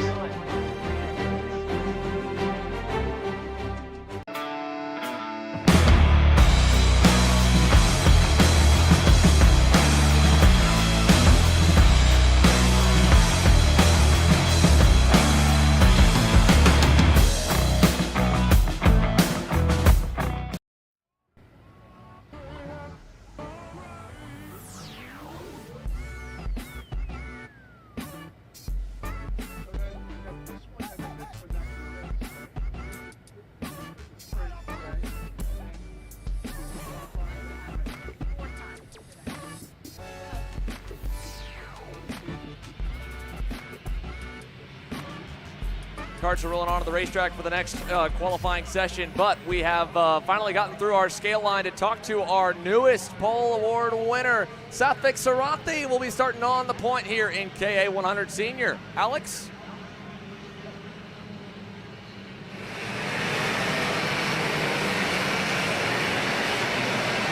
Obviously, honestly, I came into this weekend not expecting too much. We did X30 and we had some pretty bad results. We went to the K, Dan and Tad put together a great package for me, so I think I'm surprised, but you know they've been working super hard, so it makes sense. I see you putting a lot of laps in down in Homestead, you and the entire team. Tell me about the work that's gone into it to get to this moment. We put in a lot of work. Like every weekend, I'm out there with Dan, helping him. I go out for every practices. I try and wrench myself. I try to understand the kart more. Like obviously, this sport isn't just about driving; it's about like mechanicking, like knowing what to change. So I've done a lot of testing down there by myself too, and with Dan, obviously. Lastly here, I mean, you have a good kart now on a one-lap pace, putting on a pole. You think you have a good kart for the entire race? Yeah, I think we have a good package. Yesterday in the pre-final, I think we had like the fourth or fifth quickest kart on track. I think it's just me. It's down to me really. The package is great. I just got to smoothen out my driving and just drive consistent, and I'll be there for sure. Satvik Sarasi, first career pole position in KA Senior. Back to you guys. Alexander, thank you so much. And man, what a great run for him. I love hearing the backstory, the work that he's putting in at the racetrack, wrenching on his own machine. So he understands the tech side of it. He understands exactly how the kart works, and they're putting the work in, and he's able to make it happen. Again, it all comes down to a driver in qualifying, as I had said, right? The mechanic does the best they can. They put the kart together.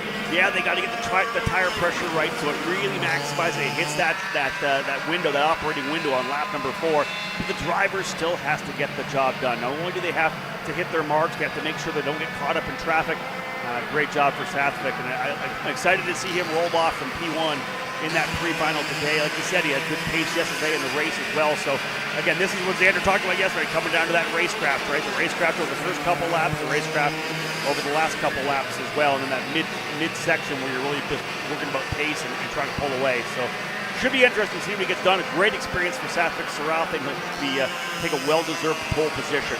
Onto the track right now, the drivers in the Microswift class, brought to you by Energy Course America. It's the first group of 20 onto the track, 42 in total rolling here this weekend. 2 laps in to a 4-lap run. Jack Katowski goes to the top right now in the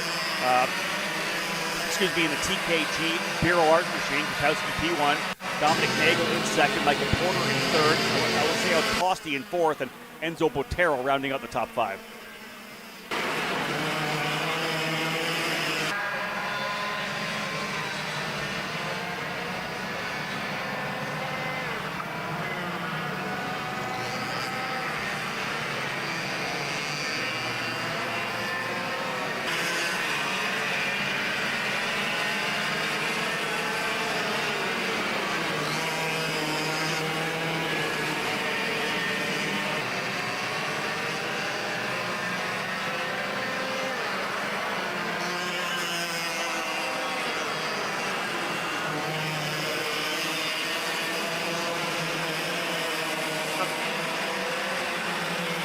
That'll hold. So far, so good.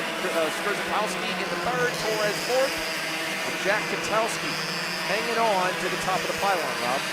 Yeah, Jack Katowski's lap a good one as well, 61.261, almost 2/10 of a second clear of Dominic Nagel and Charlie Skrzykowski. Jose Torres and Max Santana round out your top 5 here. That's 6/10 of a second will separate the top 5 drivers. Again, this is that second group of drivers. Oh, contact. Oh, no. Indeed. We've got the 223. That's Mason Porter and the SLA Kart Racing 295. That's going to be Casey Sanders. Yes. And lap number 3, too. That's horrible. Yeah, and again, with the time crunch, again, it's typically 4 laps. I don't know, are we set to go the full 4, or is it off the 5-minute clock, Rob? Because sure enough, slower classes do get chopped down to 3. Here's the checker flag now. How many drivers will get 4 in? Katowski does, Nagel does. Capatiello gets it in as well. Liam gets it 1 in. Who else gets it in? A bunch of drivers get them in. Max Santana, Miles Wilson. Katowski still P1 by 2/10 of a second. A 61.228 for Jack Katowski. So he will lead the first group here in qualifying in the Microswift category. As I said, still another 22 drivers to come. The worst Katowski's going to be is 23rd, but with 2/10 on the rest of the group, I got to think Katowski's going to probably be a little higher up than 23rd when it all plays out. Otherwise, the first group is in. Next group ready to roll off the grid as qualifying continuing. Championship Sunday here at the Orlando Kart Center for the Super Karts USA Winter Series. All prepping for the Pro Tour opener in Houston at Speed Sports at the end of March. That's right, folks. We'll take you through the lineup of how they've finished up here, the last bit of this first group. Next group to roll any minute. Hope you've enjoyed the coverage so far. Once again, all qualifying and warm-up sessions free to view here on our YouTube channel. Will be exclusive to premium members for pre-finals and main events to close out the day.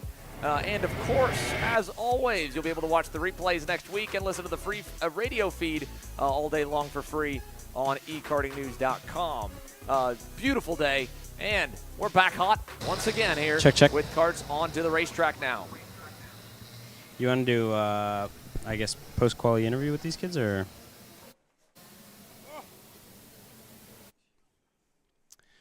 So drivers rolling out here for the second group. Again, the driver to beat, as we know, is Katowski, a 101.228, 2/10 quicker Then Dominic Nagel, Max Santana, Miles Wilson, and Cohen Shoecraft ended up being your top 5 when the drivers all finally got those last laps, last of the 4 in. And we expect to see some drivers do pretty good times here on lap 2. Seen that happen, guys go to the top. I don't know that we're going to see somebody at lap 2 or even lap 3 go to P1. Jack Katowski, a pretty impressive time when compared to the rest of the 19 drivers that were on track with him in the opening group. We know we got some big dogs, though, who looked very good to start off the season here. Marcelo Flores has been great. Obviously, Aiden Go, Bernardo Goubert was in the fight yesterday as well. Camila Canache was part of it. Neil Simone, Lennox Lockhart.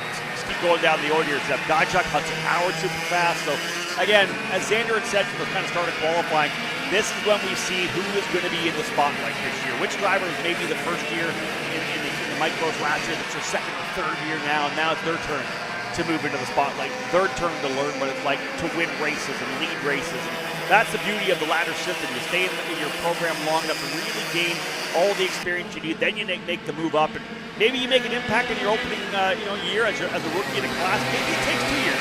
Some drivers learn a little bit at a different speed, and we just love seeing new drivers work their way to the front.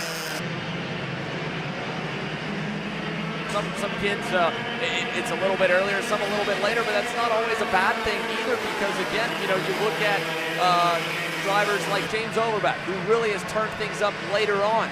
Took a couple of years, and now he is a mainstay. Paul Massimino almost kind of fits in that kind of mold. Even Ryan Norberg never really set the world on fire, and he admits it. He said, yeah, Dad said we're not going big-time racing until you start bringing me home some results. Through Mini, through Junior, and then, of course, year 1 of his senior career, U.S. Pro Kart Series with Checkered Motorsports. He was fighting AJ Myers for win in contention. And then year 2, he wins the SKUSA Pro Tour and goes on one of the most unprecedented winning sprees of all time. 100%, yeah. He's, again, like I said, I've been doing this for 30 years now as a journalist, my 31st year as a karting journalist. He's in there as one of the legendary drivers, a Hall of Famer, no doubt Hall of Famer coming down the line from what he's been able to do over the last number of years, racking up championship after championship after championship. You're going to go, you put him in that elite group of guys with 4, 5, 6 IKF Duffys or WK championships, right? This is a guy that, as you said, but wasn't a monster when he was in the younger classes. And again, a lot of drivers, if you stick with it, you keep digging, you're going to find it. And that's the beauty of this sport. Some drivers learn very quickly, they pick it up. Others, they have to kind of get settled in and get a better feel for it. So, and again, that is the beauty of it. Liam Francisco, Xander on lap number 2 does go to the top here. Francisco P1 with a 60.961. So on lap 2, 5 drivers able to best Jack Katowski, Francisco, Simone, Flores, Go, and Dutch Westbrook. So there you have it, folks. Again, just the first lap, though. They're going to shuffle quite a bit. Here we go again at the end of lap 2. Goubert to second. Brody Stoffel up the board. He'll go to third. Big lap out of Curaçao's Joseph Gottschalk. He'll go all the way to the top. Remember, he was one of a couple of young kids who had a bummer pre-final yesterday, just like the one on screen. Lennox Lockhart in that number 242 Sodi USA by Velocity Racing Machine was in the points, in the fight for both main event wins after round 2. Yesterday, an issue in the pre-final sent him to the rear. He had a great drive forward, though. Couple laps here remaining to wrap it up. Remember, point-wise, Marcelo Flores leading the way by 52 over Lennox Lockhart, 102 over Leo Simone. 10 points for any of these drivers would be important. Zeb Godshot currently pulled 13th in the points. It would help him jump up for sure, especially if he's able to turn that pole into a pre-final win and a main event win as well. The drivers continuing on. Zeb Godshot on top right now with just 1 lap to go. He's 60.763, 2/10 quicker than Liam Francisco. Here's the checkered flag at start finish. Hudson Howard right now 3rd. Here come lap 4. Marcelo Flores not able to take it away from Godchuk. Neither does Lockhart, neither does Go. Hudson Howard not as well. He'll go to P2. Oh man, Hudson Howard late lap to jump up, but still, look at the gap that's going to hold here for young Zeb Godchuk. Nearly a full 2/10 still at the end of the session.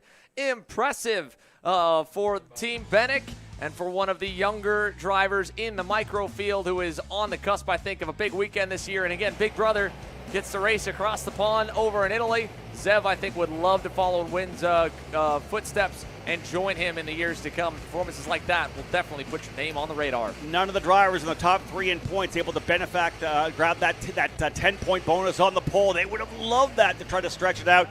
And the drivers are in that fight. Flores was 3rd. Lockhart was 4th, and Simone down in the 9th spot. So they're all still top 10. Work to be done, of course, in the pre-final. Marcelo Flores coming in with a couple of big runs already, 2 victories. And the big thing for Marcelo Flores, a 112 overall points is his drop from round number 2. So a good opportunity for him to lock things down here with a couple of good finishes in the pre-final and final. But it will be the Benek driver, Zev Gottschalk, leading them away alongside Hudson Howard, row number 1, when they rolled out for their pre-final. That, again, today set for when? For micro 1240, rather. 1240, just after the lunch break and after KA100 Senior gets rolling. We'll roll out there with the Micro Swift drivers. We're still working our way through qualifying, Xander. X30 Junior up next. I'm looking forward to this battle here. Coming in, Alexander Vanchev will be the point leader coming into the day. He'll be looking to grab those 10 points as well, but he's got a really good run so far. He's had 3 strong runs. Tristan Murphy with a shot at it. He'll be dropping likely his round number 3 potentially. Fianchy in there, Sarah Bradley.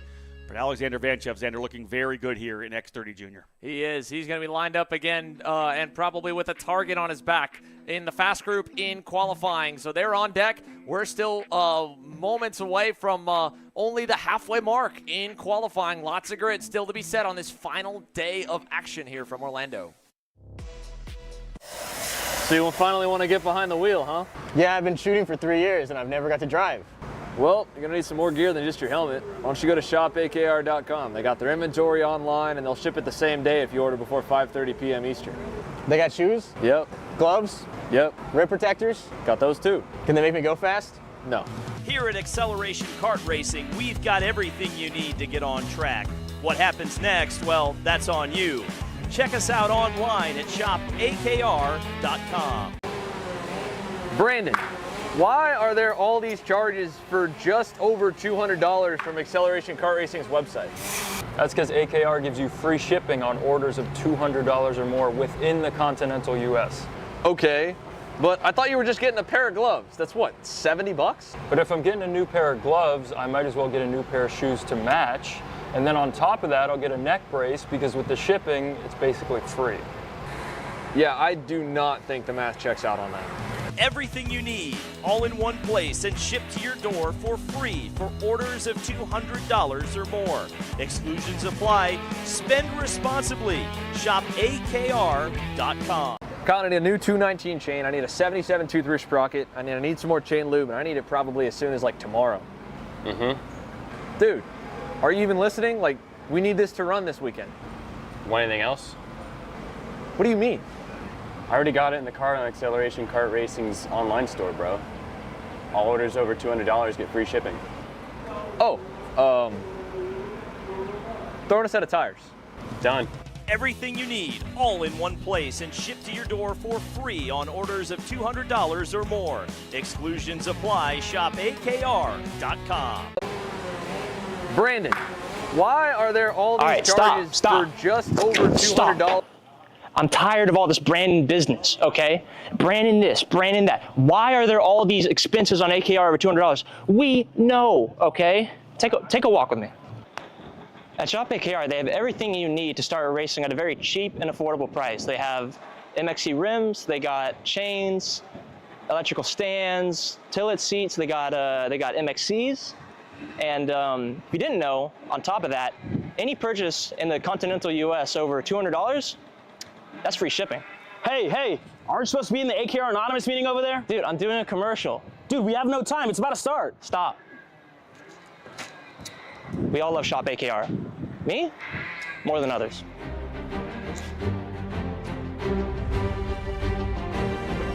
What do I get at Shop AKR? MXC rims.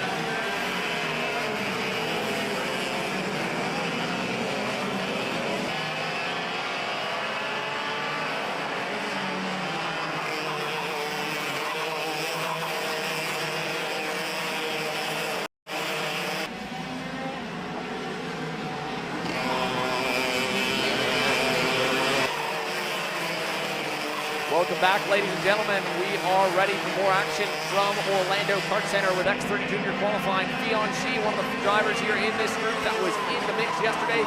So was Jackson Porter in the 722 first SKUSA podium.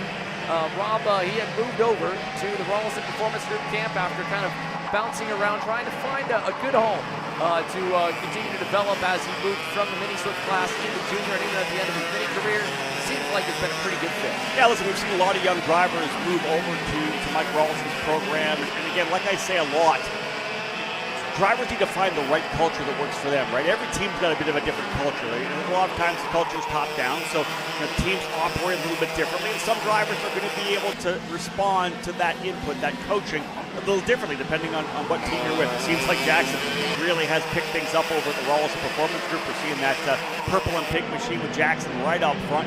A driver that does a lot of different kinds of racing, right? We'll see him behind the wheel. He was at the Tulsa Shootout, which is the event before the Chili Bowl in a micro sprint. So again, the beauty of it is he drives a bunch of different things. Likely has found a home here. Rawlson looked really good and was right in the middle of the hunt yesterday.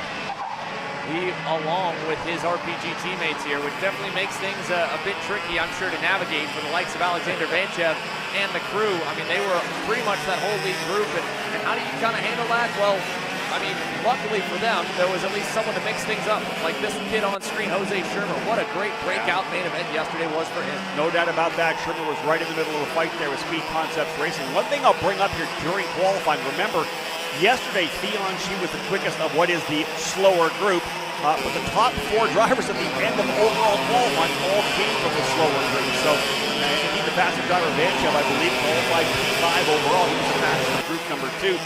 Which is, again, the faster group from Happy Hour on Friday. So we'll see whether or not that happens again. We had a handful of drivers, at least 4 drivers, super quick here in the opening group yesterday. Fion Shi led the way, ended up with his first pole position in junior competition. 54.318 on the track right now for Fion Shi. Jackson Porter, Jose Shermer, those 3 drivers were all in the middle of the fight yesterday. Shermer, as we know, was right in the middle of the scrap. Leonardo Saravalli and Benham Abernathy now rounding out the top 5 early on. 3 laps in. 1 more lap to go. Make sure you're in the right spot. Don't do any dive bombs here over at turn number 13 to complete your lap. You got to deal with where you are. Here they come across the line. Porter now goes to P1, the Arizona driver, to the top of the charts. 14 thousandths quicker. And then Fion Shi steals it right on back. Shi now with a 54.108. A big lap, Xander, for Fion Shi, almost 2/10 quicker. Porter had topped him by just 14 thousandths of a second, but Shi dropped one down in a big way. He'll go P1, 54.108. Porter's 54.304. Jose Shermer right there in third. Solid last lap for Travis Pettit. He was not the top 5. He moves his way up into 4th, as does Leonardo Saravalli going to P5. Top 5 drivers separated by 0.6 of a second. Top 3 to 5, really only by a couple of tenths. It's Fion Shi, a monster lap there, 54.108. To go 2/10 quicker than his teammate Jackson.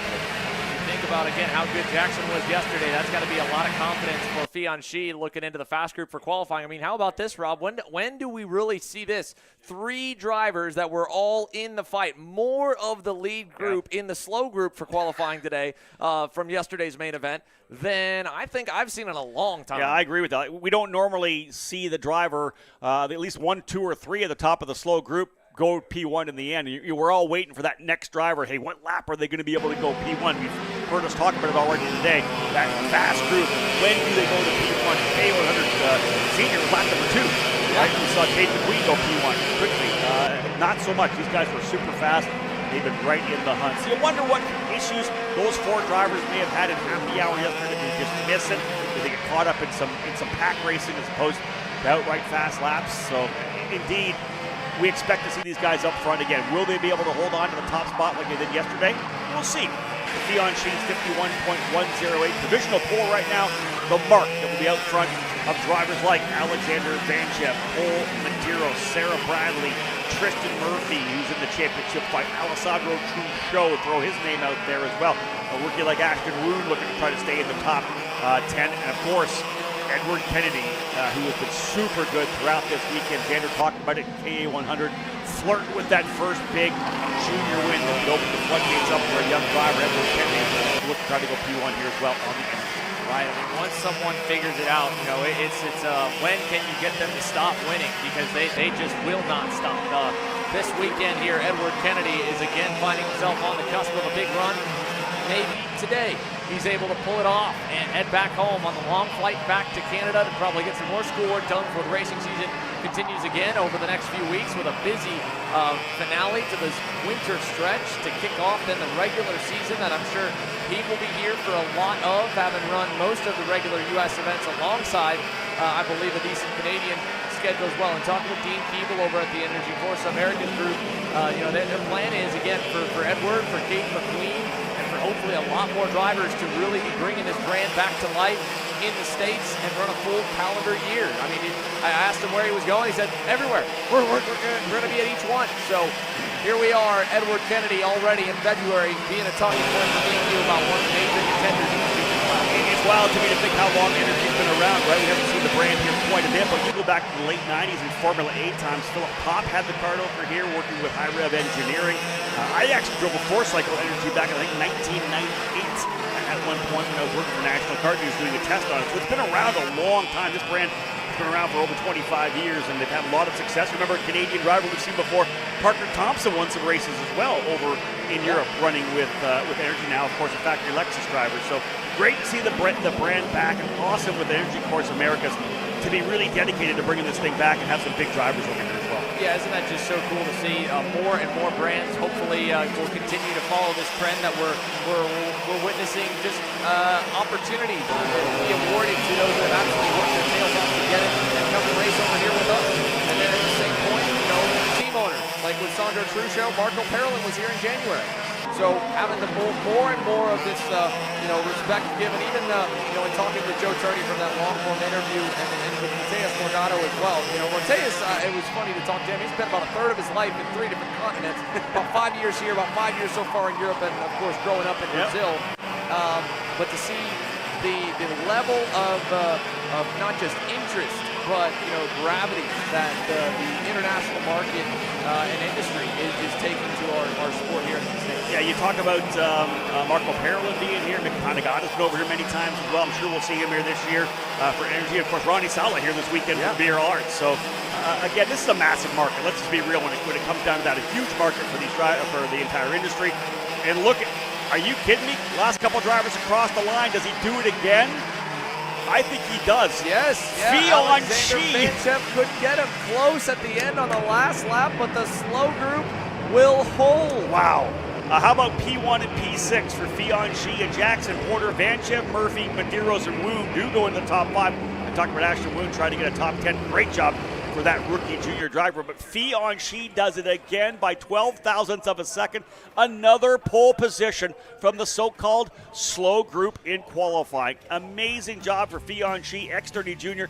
Brought to you by Speed Concepts Racing. Fianchi on top over Alexander Vanchev, Tristan Murphy, Cole Medeiros, and Ashton Moon. That is your fast 5, Xander. Even the remainder of that top 10 looks pretty strong as well. It does. I mean, the back half of it, Jackson Porter standing on the box, racing for the win yesterday. Edward Kennedy the same. Nico Katowski, back-to-back top 10 runs in qualifying. He looks good. And, well, we've got one driver who is probably feeling the best of darn near everyone in the pits. Joe Turney, 6 consecutive main event wins. He has gone undefeated here in the States. Since you have to go back, I believe, all the way to the last time he lost. It would have been the Miami Grand National Championship in 2023. Wow. Of course, a limited schedule, but coming back over here, winning, and yesterday winning by a lot. But I even texted him at the end of the day. I said, man, you're making it really difficult to do our job here and try to get more people interested in watching the sport. He's like, dude, I didn't even try that time. I wasn't even fast. I was like, that makes it worse. It 100% does, right? He got out to the front there and made a good pass to take to the lead, and they automatically started battling behind him, and he was able to pull away. We said you got to put that guy back in 3rd or 4th if you want a shot at him. You got to get him mired in with everybody else and potentially roll it down to the last couple of laps, like Ryan Norberg, this guy did back in January. Came oh so close to grabbing that victory. Just defended a little too much in turn number 10. That allowed Joe to get close enough to make the move in 13. Ryan Norberg, pole yesterday. We'll see if he can back it up here today and grab that victory that's eluded him so far here in the SKUSA Winter Series in 2025. Big guns getting ready to go. Pro X30 up next.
Go for Pro X30, and we've got problems. Brooke Shambo has seemingly spun and tagged the wall down the front straightaway. The Brandon Jarsacrack Racing driver beached in the grass and has collected one of Bo Barfield's cones.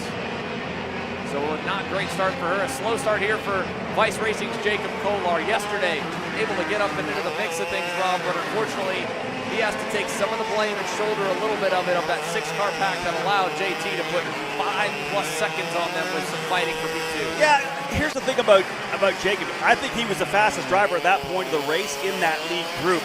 I don't know that he just hasn't earned the respect yet from a lot of the drivers, or they just didn't like the way he was able to, those last couple of laps. You and I talked about the next corners after you've made a pass. He just make a couple mistakes for guys to go by, because he really methodically worked his way up to P2.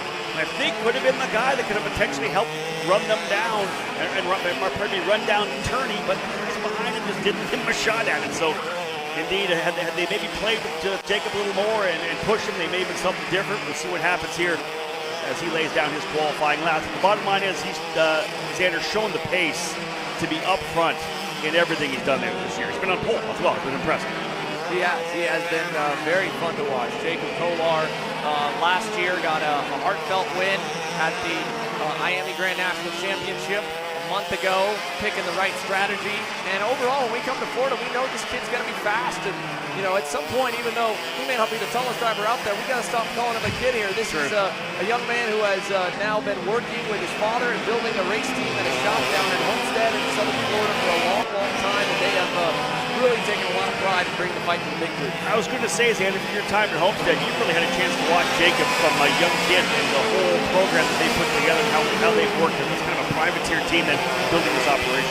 Yeah, I mean, this kid and his dad, they used to drive from Key West, where they used to live, 4 hours just to go on the weekend. And again, they would rather spend money on tires or practice fees, so they would sleep in the back of the Sprinter van they would drive up to with a couple of cots. So when I'd be coming to clock in to unlock the gates and do the track prep, there were 2 families that usually were camping out overnight. Jiri and Jacob Kolar in their van, and Maxwell Mata and his father, because they would drive down from Tampa in a little camper. And I have one picture of the 2 of them. They would go on little track drives with me in the golf cart back when Jacob was maybe a couple inches shorter, and Maxwell Mata, he's shooting up like a tree, man. Him too. He was. There's this one picture. It's my favorite one. Max in his little Batman pajamas when he was just getting the kid cart that he would wear to the podium, and Jacob back in his Praga days. Yeah, you know, listen, that speaks to me. When I first started racing back in 1995, that's what I did. I had a pickup truck with the extended cab, and I would sleep in the back of the pickup truck on an air mattress, and that's what you did, right? You went to the racetrack, and I didn't have money for hotel rooms, so we had the campfire out, we cooked a little Coleman stove, and that's what you did to be able to go racing, right? 5 or 6 weekends on a set of tires, and do the best you can to have a ton of fun and go racing. That's why this is such a fantastic story. We'll keep an eye on him pace-wise, Joe. Right now, as we're starting to get lap 3 in the books, Aaron Benoit has gone to P1, a former Winter Series race winner. Benoit currently in second as Kolar now goes to the top of the 53.352. Over 2/10 on Benoit. Adam Brickley currently in the 3rd spot. Tizano, Rosso, Orcel 4th. Brian Garcia 5th. Brooke Shambo, who was able to get back onto the racetrack, now in the 6th position.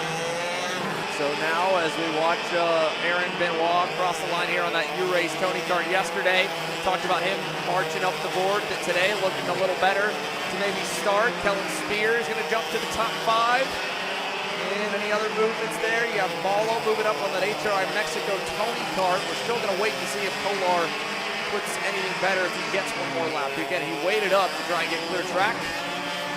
There's Brooke Shambo across the line. She'll make up for the woes on the out lap, jumped into the top 10. Yeah, and again, Benoit had jumped over top of Brickley. We're still waiting to see Kolar potentially get his 3rd lap, if he even does his 3rd lap.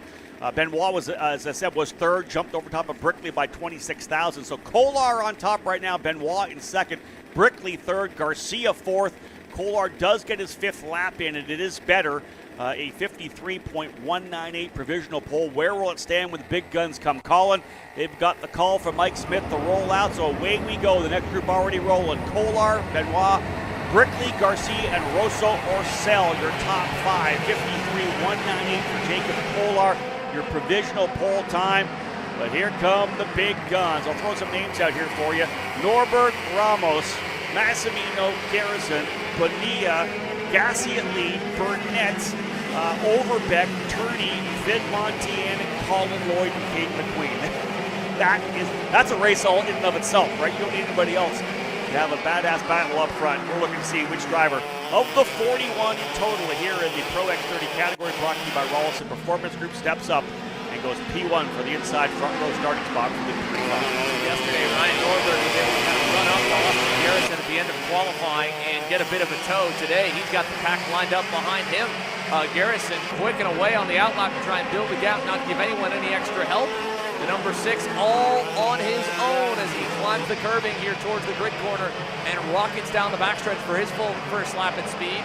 And Norberg leads a big pack here with himself, McQueen, Burnett, Turney, and it goes all the way back to the man who entered 3rd in points coming into this weekend, Colin Lloyd on that Speed Concept Racing Red Speed. The fight for P2 still up for grabs. Of course, Joe Turney had a possible pushback and got appealed and then reversed. So his win from yesterday's sticking will obviously clinch him no matter what, outside of an unsportsmanlike DQ or an ejection today. So the race is on just really for that checkered flag in the vice champion spot. Yeah, indeed. 182 points coming in.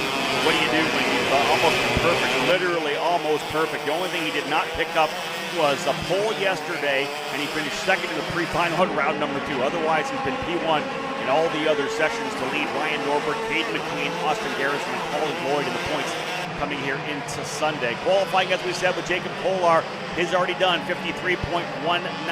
Everybody getting their first lap in. Garrison was indeed the quickest on the out lap with a 54.889, out by himself, electing to get away and not be part of a group here now. You can see, I think, the 58 attorney is now giving himself a little bit of a gap. Wants a little bit more room as they're ready to roll in here to get lap number 3 started. Attorney wants that room. He's got Jensen Burnett up in front of him. We talked about some of these drivers dragging the brake a little bit, maybe on lap 2 or lap 3 to give you that gap you want. You don't want to get caught up and let's say be super fast with the guy in front of you and get caught up to them on the edge of turn 8 and 9, right? You want to be able to roll through all these corners at max speed, 100%. You never want to check in the last couple laps of a qualifying run. Norberg goes to 4th, Colin Lloyd up to 5th, Xander on lap number 2. So that's big here. Ryan Norberg led yesterday, quick today, quick again, but has he pulled away enough? You saw Caden McQueen bail out of line and drop back behind Turney. Now Ryan, I think, is still outside the window to catch Garrison, but he's not terribly far back. Most importantly, though, no arrow wash. That was such a big talking point for himself and Joe about their first 2 battles at the opening weekend of the year. Is that going to affect Turney at all? He's got a big run towards Jensen Burnett. I think if he gets a good lap, he'll have to pass on it. Luckily, that lap was huge. 52.84, 2.5 tenths better. Yeah, he tops Kolar, who drops all the way down to 6th. Everybody going quicker here on lap number 3. Turney, Burnett, Lloyd, Norberg, and McQueen, your top 5. Garrison right there as well. Kolar now down to 7. But if Kolar stays top 10 from the slow group, I think he'll still be pretty happy with that. But the bottom line is that was a move by Turney. You mentioned he had to go by Jensen Burnett. We'll see what this lap looks like. Good one on lap number 3, but he had to go by Burnett on lap number 4. Keeping an eye again on the 2 in front of him. He's still got a little bit of a toe this lap on Norberg, and most importantly there, he passed at probably the easiest part of the racetrack in terms of managing the time lost. Turn number 4, or turn number 5 really. Let's see out of the last turn. The run to the line. Austin Garrison first to do it. Where will he go? No better than 6th. It will not be an improvement. Norberg moves up. McQueen to 2nd. Colin Lloyd to 3rd. And as the rest of the pack crosses the line, Turney improves again, builds on the margin. He says, all right, Ryan, a 10th for you. How about a 10th and a half for me? And it will go all the way as Ramos will be the last one to the loop. No changes in your top 10. And the provisional champ is going to start the day after the clinch with a pole by a lot. Yeah, .149. A 10th and a half for Joe Turney over Caden McQueen. It'll be an all-British front row. Turney and McQueen P1 and P2. Ryan Norberg alongside Colin Lloyd, who's been so impressive here to start the season. Norberg in the 3rd spot, Lloyd in 4th. Those drivers separated by just 46 thousandths of a second. Austin Garrison P5. Paulie Massimino on the last lap jumping up to 6th. Jensen Burnett, who was 2nd on lap number 3, not able to turn it around and find that more pace. Even though he was right behind Turney, couldn't use him as the rapid to go any quicker. He ends up in the 7th spot. Donovan Bonilla 8th, Diego Ramos in 9th, and Jacob Kolar rounding out the top 10. Fastest driver in group number 1, the slower group, ends up P10. Again, as I said, Xander, if Kolar can stay top 10, I think he'd be pretty happy with that. I think so too, Rob. I think he's just got to make sure to be good about the start in the first, not just the start of the race, but the first couple of laps in it, to not go backwards too early. He and Austin Garrison both had some issues in the first round of not being able to stay consistently at the front of the pack, and I think it was just because neither one was really too selfish. And the other part, again, Austin also mentioned tire pressure, super, super key. Something that Ryan has mentioned, Joe has been good at, something he's been working on his game on. Caden McQueen's looked really good in the opening laps of races and has stayed around as well. So the best drivers are able to manage the balance, not burn their equipment off too early, and also not fall too far back if it's not quite there in the beginning.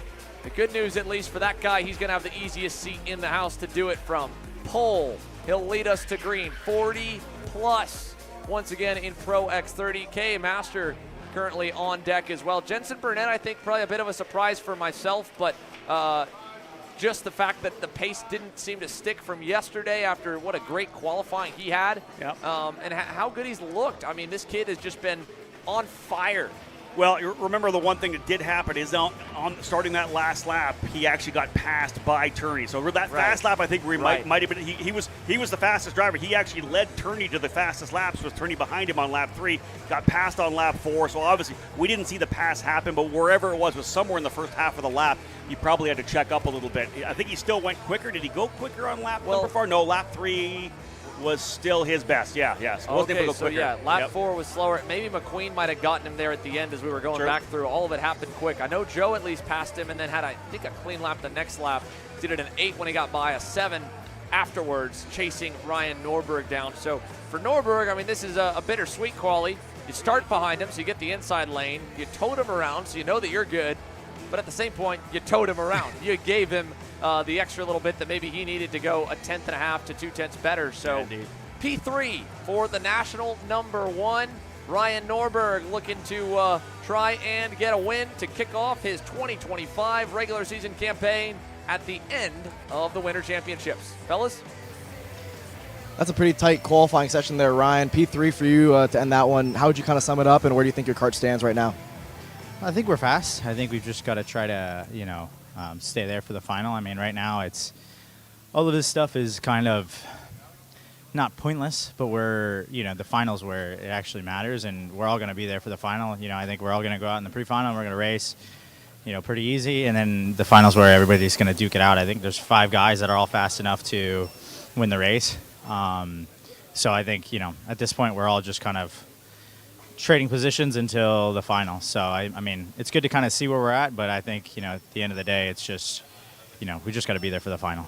You alluded to it a little bit, but when you look at yesterday's final, what can you do, if anything, to avoid the situation that occurred, which is, fighting for second? Well, obviously, I mean, crashing with Austin wasn't the best thing to do. So that really hurt us. And yeah, I mean, after that, I don't know what Kolar was doing there, but at that point, when somebody just decides to white line it, it's just kind of, that's the end of it. Really the thing for us is just, we've all got to kind of agree to not race, and let somebody get away, which will happen.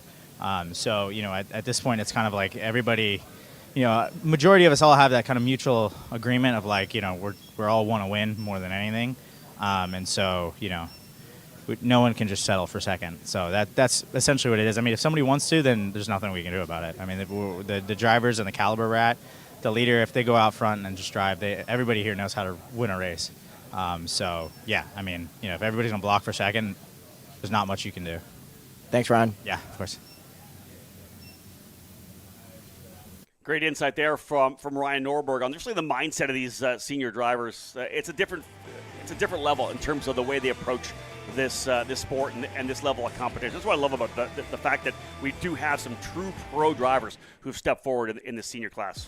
That, and again, you kind of hear the frustration in his voice, how much it is for that entire field. Just as much as we may be a little bit bored of watching Joe win all those races, imagine what it's like being a pro, being someone where you're not only trying to keep your name relevant, you're worried about staying in the seat, keeping the bills paid, and you watch someone take up all the big trophies. Well, that person is standing by down on pit lane after another solid quali effort, this time going to the top. Thank you, Xander. Joe, we were talking right place, right time yesterday for the main event, but right place, right time for you in qualifying. A monster draft and a pass on the last lap. Walk us through that qualifying session. Yeah, it was nice. I wasn't totally comfortable with the kart, like I said yesterday, but we did some changes, and I feel pretty good now. Like, we're better in the places we were losing yesterday, and I think that the time shows that. And it seemed like a couple of the OTK drivers yesterday had a little bit of an upper hand. Obviously, Jensen, Ryan, and Austin. I guess what went into those changes, and obviously looking for more pace going into the races later on today. Yeah, they seem really quick in the morning and in the quali, like the shorter runs. But we know we got a good kart every time in the long run. So now it seems like even in the short runs we're good. So hopefully we keep our pace in the long run too. And it looks like Caden was up there as well. So it looks like our packages are working pretty well. Thank you, Joe. Thank you. Quick bit of insight there from Joe Turney. And, I mean, again, stay not too high about it, not too excited. Granted, obviously not his first time being number one and top of the leaderboard, but at the same point, handling qualifying good or bad like a seasoned veteran there, knowing that you've got to stay right in the middle and be ready to attack and look for more speed during the gap you'll have during the break before the pre-final. Let's go back down to pit lane for a little more as well. We talked to one Brit, let's talk to the other one that's starting at the very front end of the grid. Caden, we joked this morning, a winner's graphic was actually posted of you yesterday before the overturn of the penalty for Joe Turney. So what's it going to take today to actually ensure a P1? Well, I think we're strong enough.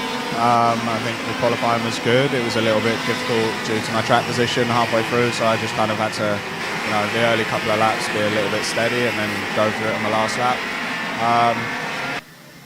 I just think we've got a race and hopefully not just race for second. A little bit on my part of that as well. I just think that maybe a little bit more tactical thought into it as well, and when to overtake Joe or whoever's in the lead to try put myself in, what Joe's position was yesterday.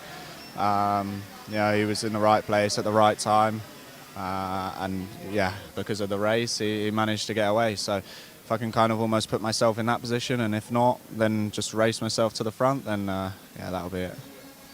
Caden McQueen rolling off P2. Let's see if you can finally say that elusive ka-chow. Back to you guys. Oh, Alex, you jinxed it now. I don't know how superstitious drivers are, but you can't be calling the shots too early. Commentator curse, man. There it is. Let's see if we're going to have that or not for the first driver we'll feature. Franco Crivelli, dominant to start out in KA100 Master, and dominant still here so far. Fastest in qualifying by 2.5 tenths of a second. Yeah, only 10 points left on the table for the 3 rounds so far for Franco Crivelli. Just did not get the pole position yesterday as Charlie Fonseca was the quickest driver on the racetrack. Otherwise, Crivelli, like Turney, has already locked down the championship here in the KA100 Masters category. We'll see what he's able to do if he can go perfect in terms of main event victories, go 4 for 4. To win the championship outright. Number of drivers ready to battle him out for it. Miguel Mir, of course, very quick yesterday, as was Charlie Fonseca. Paul Elefante had a great run with Miguel Mir yesterday as well. So a couple drivers we don't have here this weekend. Rafael Matos, I saw him in the paddock, but not racing here this weekend. Nicky Coelho didn't come down as well. We had a couple other drivers that ran the first 2 races, but didn't come down. 13 in the field today, 15 all told. Are the drivers that have entered this KA100 Master program here for the Winter Series. So, again, always good for me at least to be able to see these Masters drivers that have a chance to come racing at these top-level events. Crivelli on top right now by 88 thousandths of a second over Mundy Lawyer, who's a driver we see a lot in Rotax competition and was here last weekend, decided to stay over for another weekend. Checker flag flying. Crivelli still on top. Fonseca goes to second, but by 2 tenths of a second. He keeps it rolling right now. Crivelli get another top time. Anybody's be able to challenge him now. Mundy Lawyer jumping up into the third spot. Nico Rivas in fourth. Paul Elefante in fifth. Driver who battled for the podium yesterday. Miguel Mir back in sixth. And Scott Carapoletti, Todd Shambo, Junaid Din, and Kim Carapoletti the top 10. Only 1 lap for Scott Falcone. A couple of victories already here this winter. One in Rock Cup competition here at the Florida Winter Tour at Orlando. One last week at Tucson in the Challenge of the Americas. Just made a swap with, I believe, running with Orslon Racing. I think he moved to the Kart Republic chassis here for today. Hasn't turned that into any pace as an issue for him on the opening lap. Only got the 1 warm-up lap in, nothing else for Scott Falcone. So does that bode any bit of extra confidence or lost confidence in the case of Scott Falcone? When you look at qualifying here, Franco Crivelli, I'm sure, is going to be riding a high of it. As we take a quick commercial break, folks, we've got more quali on deck. Mini Swift and Pro and Master Shifter when we return to set the last bit of grids for pre-finals here from the Winter Series. So you finally want to get behind the wheel, huh? Yeah, I've been shooting for 3 years and I've never got to drive. Well, you're going to need some more gear than just your helmet. Why don't you go to shopakr.com. They got their inventory online, and they'll ship it the same day if you order before 5:30 p.m. Eastern. They got shoes? Yep. Gloves? Yep. Rib protectors? Got those too. Can they make me go fast? No. Here at Acceleration Kart Racing, we've got everything you need to get on track. What happens next? Well, that's on you. Check us out online at shopakr.com. Brandon, Why are there all these charges for just over $200 from Acceleration Kart Racing's website? That's because AKR gives you free shipping on orders of $200 or more within the continental US. Okay, but I thought you were just getting a pair of gloves. That's what, 70 bucks? But if I'm getting a new pair of gloves, I might as well get a new pair of shoes to match. And then on top of that, I'll get a neck brace because with the shipping, it's basically free. Yeah, I do not think the math checks out on that. Everything you need, all in one place and shipped to your door for free for orders of $200 or more. Exclusions apply. Spend responsibly. Shop AKR.com. Kyle, I need a new 219 chain. I need a 77 tooth rear sprocket. I need some more chain lube, and I need it probably as soon as like tomorrow.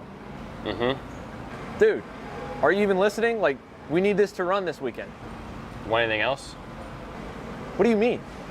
I already got it in the Kart on Acceleration Kart Racing's online store, bro. All orders over $200 get free shipping. Oh, throw in a set of tires. Done. Everything you need, all in one place and shipped to your door for free on orders of $200 or more. Exclusions apply. Shop AKR.com. Brandon, why are there all these charges for just over $200? I'm tired of all this branding business, okay? Branding this, branding that. Why are there all these expenses on AKR over $200? We know, okay? Take a walk with me.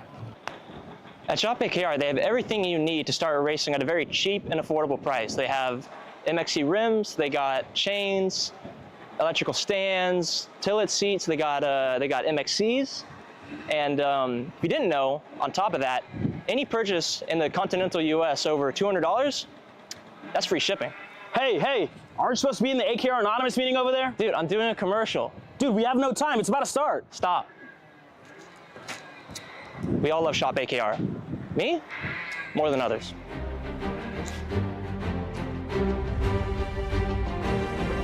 What do I get at Shop AKR? MXC rims.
The drivers out of the racetrack right now, qualifying, set to go here for Mini Swift, brought to you by Bennett Kart. Again, as Xander had said before the break, just a couple more qualifying sessions to come. The Mini Swift drivers on track here. We'll follow them up with that combined Pro and Master shifter class. And then a couple of wheel-to-wheel battles to set the grid for KA100 Junior, Flight A and Flight B. We'll start with Flight B, then Flight A. That'll wrap up the morning show as we'll head to the lunch break and come on back with the remainder of the pre-finals race and right through all the main events to cap off Championship Sunday here this year's Supercars USA Winter Series at the Orlando Kart Center. Temp up to 75 degrees now. Beautiful blue sky day here in Orlando. A high potentially in the low 80s later on today. My name is Rob Howden, joined by Xander Clemens here on the Kart Chaser broadcast. Great to be back in another Florida program. Supercars USA Winter Series starting a number of years ago, but you got to go back into 1998, 1999 for the start of what was the SKUSA Florida Winter Tour. Back in the day, I rolled down to cover it for Shifter Kart Illustrated magazine. Just 4 categories back then: 80 Junior, 80 Senior, and then it was Formula S2 and Formula S1. Semi-Pro Shifter and Pro Shifter was essentially the 4 categories. All shifter karts back in the early days of Supercars USA. Of course, now one of the top national programs in the sport. Categories for single speed, watch as you know. A couple of cadet classes, a couple of junior classes, and of course all the rest of the pro X30 and pro shifter category. It's been such a development over the last so many years to watch this program grow, and of course get the stability that they have with the Supercars USA Pro Tour as well. Xander and I, David Wolf, and the entire Kart Chaser crew heading to Speed Sports Racing Park in Houston at the end of March for this year's start to the Pro Tour. Let's have a look now at the opening group of 36 drivers in Mini Swift on the racetrack. They've got their first lap of the boat.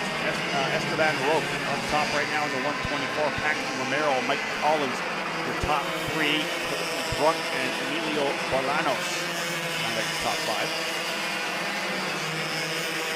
Okay, just a couple more categories to go to wrap things up for qualifying. As we had said, some great races, a wild racing yesterday in Pro Shifter.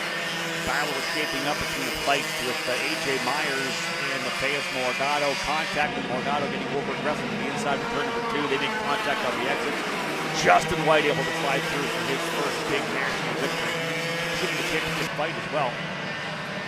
Title battle here in the Mini Swift class is a tight one. Number of drivers still in the fight, I believe. Enzo Di Gennaro, Benja Fernandez, Aston Wyatt, Zane Burgess.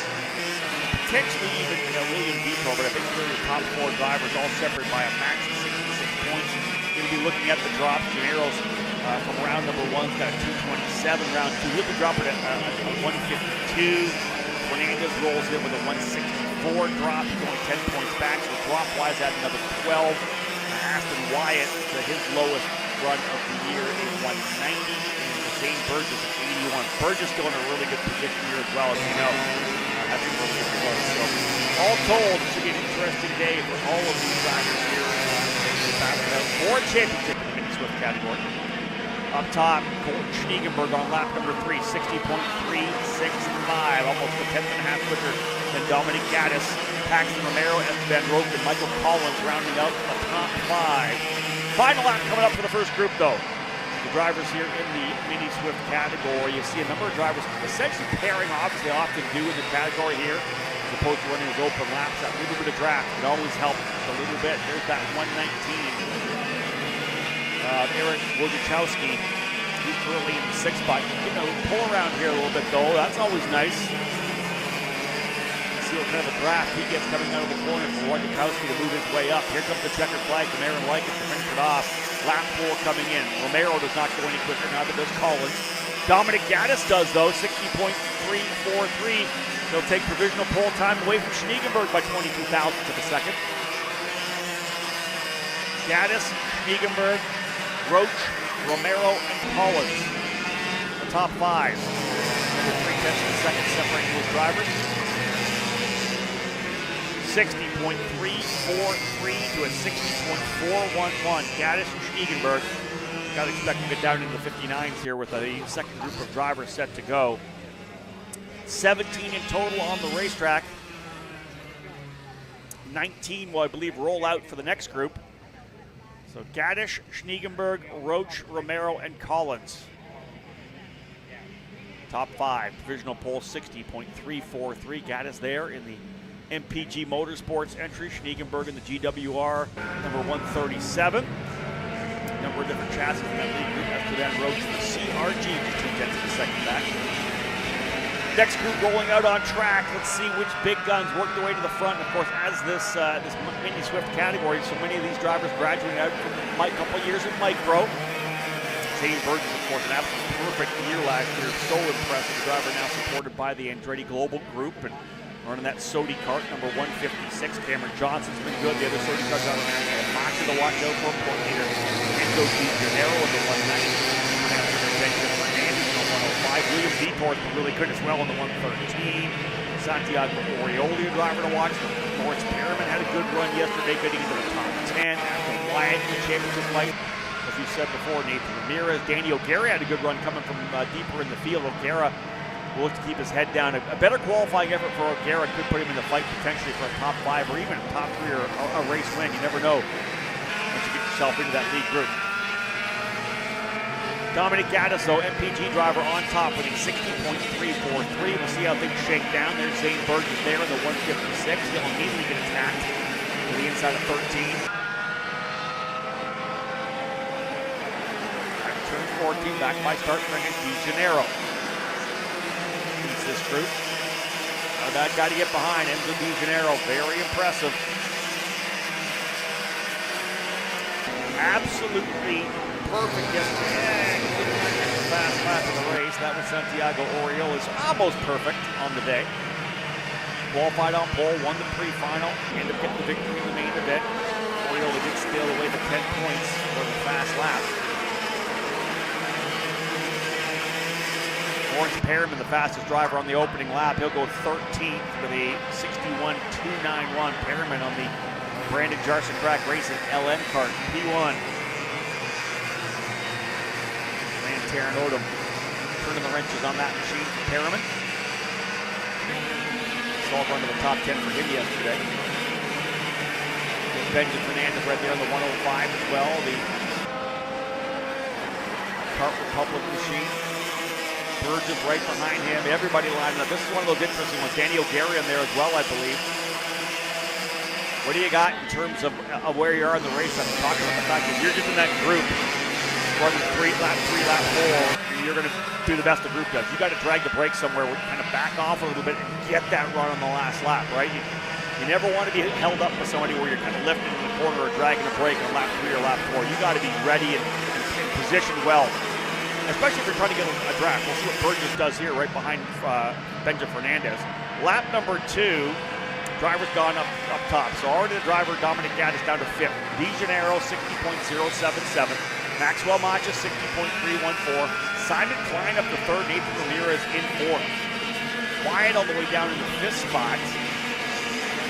Number of drivers still deep in the field. Zane Burgess in 25th. Lawrence Perriman down into 24th now. Benjamin Fernandez, 20th. Di Gennaro, very impressive here on lap number 2. Lap 3 laying down. Di Gennaro does go quicker, 59.803. First driver in the 59, convincingly. 2/10 quicker than Ashton Wyatt. William Vitor up to 3rd. Luca Becquerel in the 4th spot. Cooper Lopez rounding up the top 5. Fernandez, Burgess, Orioli, Klein, and Manalio. Top 10. All right, who's positioned perfectly here for the final lap? Who will take the pole? Remember, this is a championship battle here. Di Gennaro leads by 10 over Fernandez. 10-point bonus is huge. Not only if you get it for yourself, but keep it from your competition, right? It's truly a 20-point swing. If you're able to grab the pole position, you'll take the 10, steal it away from the competition. We'll definitely like it. There's Di Gennaro now there, coming out to get one more lap in. Di Gennaro's got open racetrack as well. Does he go quicker coming across the line? 59.803. Waiting for, he does, 59.492. Wow, another 0.3 of a second. Maxwell Macha gets below the 60-second mark, as does Cooper Lopez, Ashton Wyatt as well.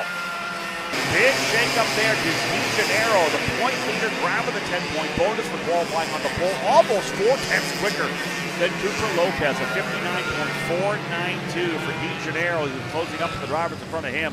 Cooper Lopez impressive though in that qualifying run on the CRG. He'll go up into 2nd. Nathan Ramirez on the Parolin into the 3rd spot. Aston Wyatt on the TKG Bureau Arts into 4th. He's in the championship fight as well, as is Maxwell Macha. Macha currently in 5th. Jake Manalio ends up at 6th spot. Zane Burgess, fast lap, he needed it. He'll go up into the 7th position ahead of William Vitor, Luca Becquerel, and Simon Klein. Second in points, Benja Fernandez back in 13th position. He'll start alongside Cameron Johnson. Lawrence Perriman ended up in the 16th spot. But Dominic Gaddis, who was quickest of the opening group, holds on to 17th positions. Not the worst there for Dominic Gaddis alongside Colton Schniegenberg on row number 9. Nonetheless, Enzo Di Janeiro, the fast driver with a 59.492. You see the drivers in the Pro Shifter Kart category getting ready to go. I believe we'll be sending out our Master Shifter drivers to qualify first, so they've got a couple of minutes to hang out here. Master Shifter drivers getting ready to roll out for their qualifying run. I believe Skitchy Barnes has the championship locked in that one already. Let's have a look here. Yeah, indeed, I believe he's up top. Skitchy Barnes, of course, having the success over the 3 rounds thus far. There they are getting ready to go. There's the national number 1 for Skitchy Barnes, your Pro Tour Master Shifter champion last year. Yeah, he's done a good job. He's essentially 300 race number 1, 320 race number 2, and 300 race number 3, scoring all 3 main event victories as well. So he's ready to dial things in and get at it. Tyler Gilboa, Rennie Martinelli here with us as well. Luis Quinones and Farshad Bagari, who also ran last in round number 1. No-show here this weekend for rounds number 3 and rounds number 4. So indeed, those drivers will get out and roll their qualifying session first. They're just moments away from firing things up. You see the drivers suited and booted and getting ready to slide behind the wheel. Tyler Gilboa already in the seat of the number 654 DR Kart for DRT Racing. Get them out on the racetrack first. The rest of the drivers, like Mateus Morgado, hanging out and getting ready to go, knowing full well that this is going to be a solid championship battle still. Everything kind of changed yesterday, to be honest.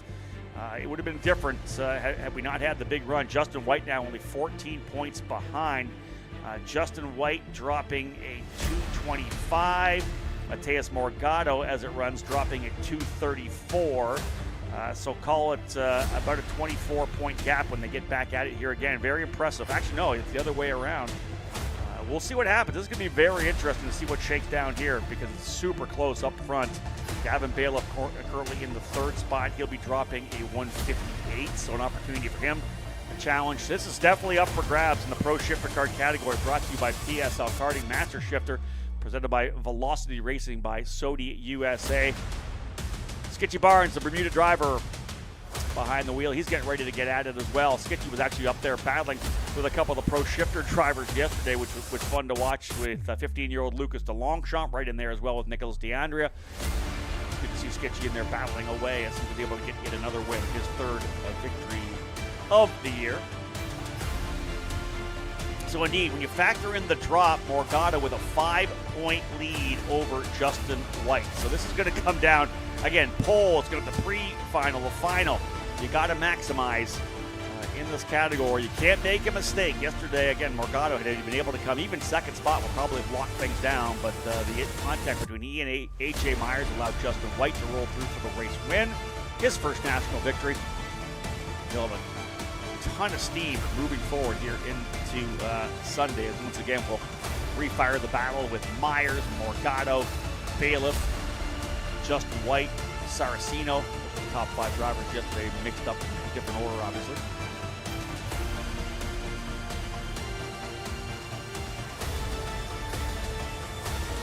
Just 1 minute away as we are on the time-specific schedule. We had a bit of time broken in, which was nice. The Master Shifter drivers will roll here. Likely getting the call to start them up right now and get them rolling because it is now 11:10 here, local time. Qualifying for the 3 drivers in the Master category. There they go. They're rolled out. There's Gilboa. There goes Rennie Martinelli. Barnes already out onto the racetrack to get things underway.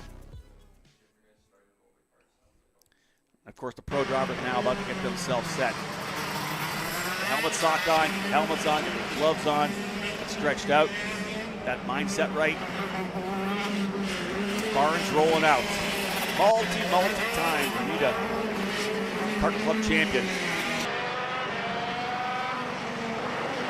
Won plate Pro Tour last year in the Master category. Again, we're expecting such a massive group. The number of drivers that are not here at the Winter Series this year, of course, even A.J. Myers only making here the second rounds. Can't wait for the Winter Nationals at the end of March.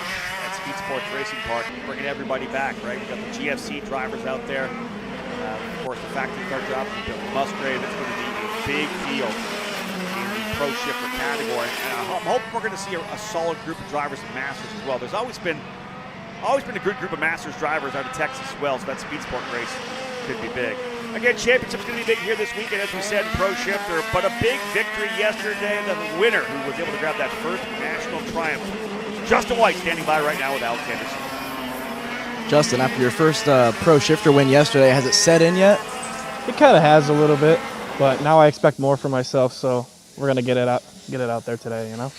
When you factor in the drops, you're 5 points back from Mateus. Did that change how you would normally approach today? No, not really.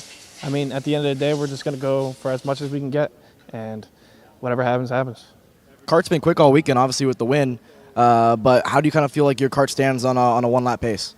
I think I have it. I just need to work on my driving a little bit, hit my marks, and we'll be there. All right, good luck, Justin. Thank you. Back to you, Rob. Alexander, thank you so much. And I'll tell you, that's what I love to hear. When a driver gets that first win and they honestly say, listen, I've got the victory now. I expect more out of myself. That's when you take yourself to the next level. When you're not just pushing to potentially get top fives, you're thinking, hey, you know what, I'm in the middle of a fight. I got pace. You heard him ask about that one-lap pace. He thinks he has the one-lap pace as well. He's just got to do it himself. And when the driver will put that kind of pressure on themselves and that kind of responsibility for the pace, I love to hear that. Again, we always say, that first victory often opens the door for more victories come. So again, Justin White on the Maranello, the Kartworks machine, him and his dad celebrating, of course, that big victory yesterday. Was likely coming home P3, but he's the driver that didn't make the mistake. He's the one that was able to come away with the win, and sometimes that's the way it happens. He emerged as the race winner after the contact between A.J. Myers and Mateus Morgado. Final lap over in turn number 2. Yeah, Justin White, I mean, I got a text from Danny Formal, the big guy who was watching along yesterday. He's got some thoughts that we'll get to about other parts of the race. All right. But first, we want to say, man, so happy to watch Justin win. He's such a good guy, good kid. And Danny, again, being a mainstay in the sport, that's so cool to hear. I asked him, I said, well, dude, where are you, right, this weekend? He said, I'm up in Indy.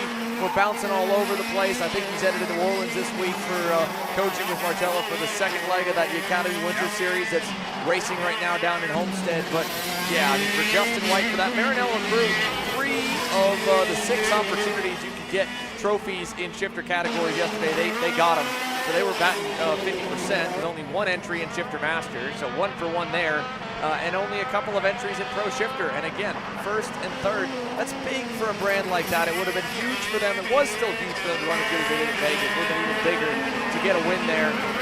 But, I think it's kind of funny that for those guys, granted, we've got A.J. Myers on screen, and we're going to get to him and the rivalry between himself and Mateus Morgado, but the red team, really, I think it's almost a battle to be known as the #1 red team.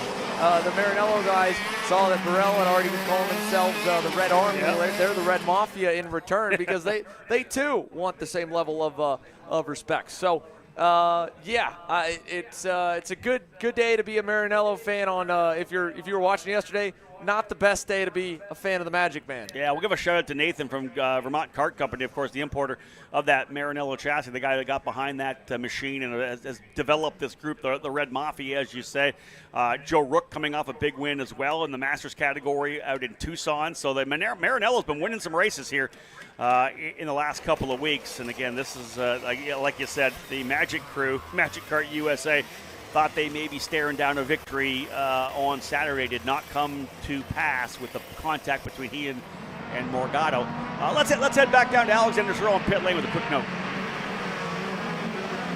Yeah, thanks, guys. Really quickly here, I was half joking with A.J. Myers walking over to the grid earlier, but I don't know how much of it was a joke and how much of it was serious, but his ribs are hurting from the incident yesterday between himself and Mateus Morgado. He was hurting quite badly in warm-up, and he said, listen, I actually don't know if I can even race today, so this is kind of like a feel-out session for him in this qualifying. Alex, thank you. That's big. Indeed, that's why you have pit reporters, right? You get boots on the ground and talk to these guys when they're coming back up. That's huge intel. An issue for him to have that injury in the ribs. And listen, we're only 6 weeks away from 7 weeks away from the Pro Tour as well. That's, of course, where his focus is, and he's got to get healthy for that. But, man, that was a significant contact as he rolled up on top of him there. So that's tough to hear. A.J. Myers may be sitting out here today. Yeah, not what we wanted to have happen at all. I mean, it was so fun to watch him and Mateus go trade blows through the pre-final, and then Justin joined them at the front of the field, get around the two of them as they battled early on in the main. So hopefully all is good. You can see he's definitely avoiding a little bit of the curbing compared to what you would want to do if you were really pushing through the S's, but we're only on the first lap.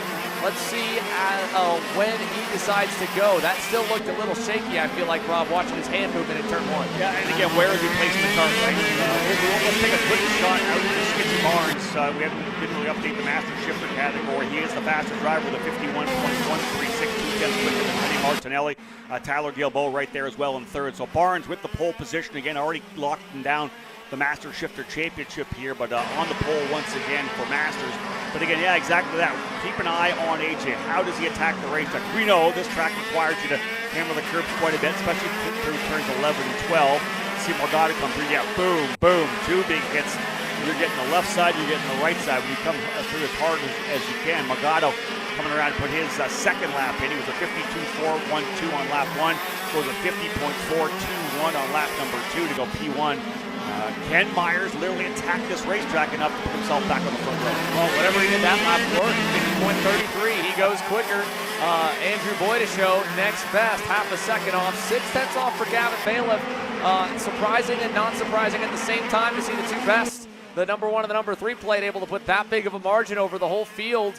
We've still got a little more time left, but I don't know, most of the time in Pro Shifter, you see these guys do 1 push lap and then call it. Obviously, Mateus is still driving up the road, so maybe it's 1 more. What can yesterday's winner do as well as we follow along with Justin White and Gavin Bailiff through the curbs here in the final sector? Yeah, here it is. Like we said, they may only do the 3 laps. They may do 4, but potentially just the 3 laps coming across the line. Myers still on top. Morgado actually takes it away with a 49.741. Rather, Morgado took it away. AJ comes back with a 49.575. So, ribs and all, he's only going to P1 right now. Morgado, White, Bailiff, and Saraceno. Same drivers we saw in the top 5, although in different orders. Right there, again, 7/10 to the second. Just over 7/10 separate the top 5 drivers. Scott Presti up into 6th, but Myers still P1 here, and he's still on track, looking to go here on lap number 4. He clobbers the curb as well on turn number 8. Xander, he is still up on the wheel.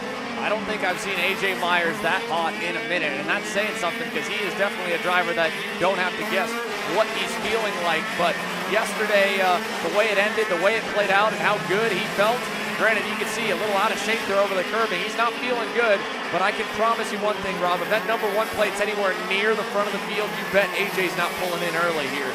And at least in terms of qualifying, give the first tick of which way the scale will go towards the Magic Crew. 1/10 up and over Mateus Morgado. At least right now, Mateus is still driving, but no one's really picking up the pace at this point besides drivers further back. Yeah, Mateus got his 4th lap, and I don't know if did he get there quick enough to potentially get a 5th lap? I don't know. Myers on top. Morgado, White, Bailiff, and Saraceno. 49.575, the fastest for Myers. Looks to me like Morgado did get through, will potentially get a 5th lap as he rolls around. Here's the checkered flag. Does he go P1 this time by? No, but he did get close, very close. 300s off. Yep. So it was worth it to stay out in terms of having a shot at it. Just didn't quite get it. Mateus Morgado, the number 1 plate, will roll for position number 2 today. After being so fast through practice and yesterday early on, AJ was able to get a little bit of a better launch on the starts, especially in that first one here midday. Mateus a bit better in the afternoon. And then, of course, everybody knows what happened there when they tangled in the main. I was going to say, let's put them side by side on the front row. Why not, right? Let's just start it all over again. Throw them back in the fire for that pre-final, which we'll see later on today. Pre-final set to go likely around 1:55. We've just got 2 races to go for you, guys. Qualifying is done for this year's SKUSA Winter Series. And again, pre-finals rolling in, a couple of pre-finals before we go to the lunch break right now. 5 minutes away from the start of KA100 Junior. And again, Xander, we talked about the fact you got to be in the transfer spots to be able to make it through. Flight B coming up in about 5 minutes.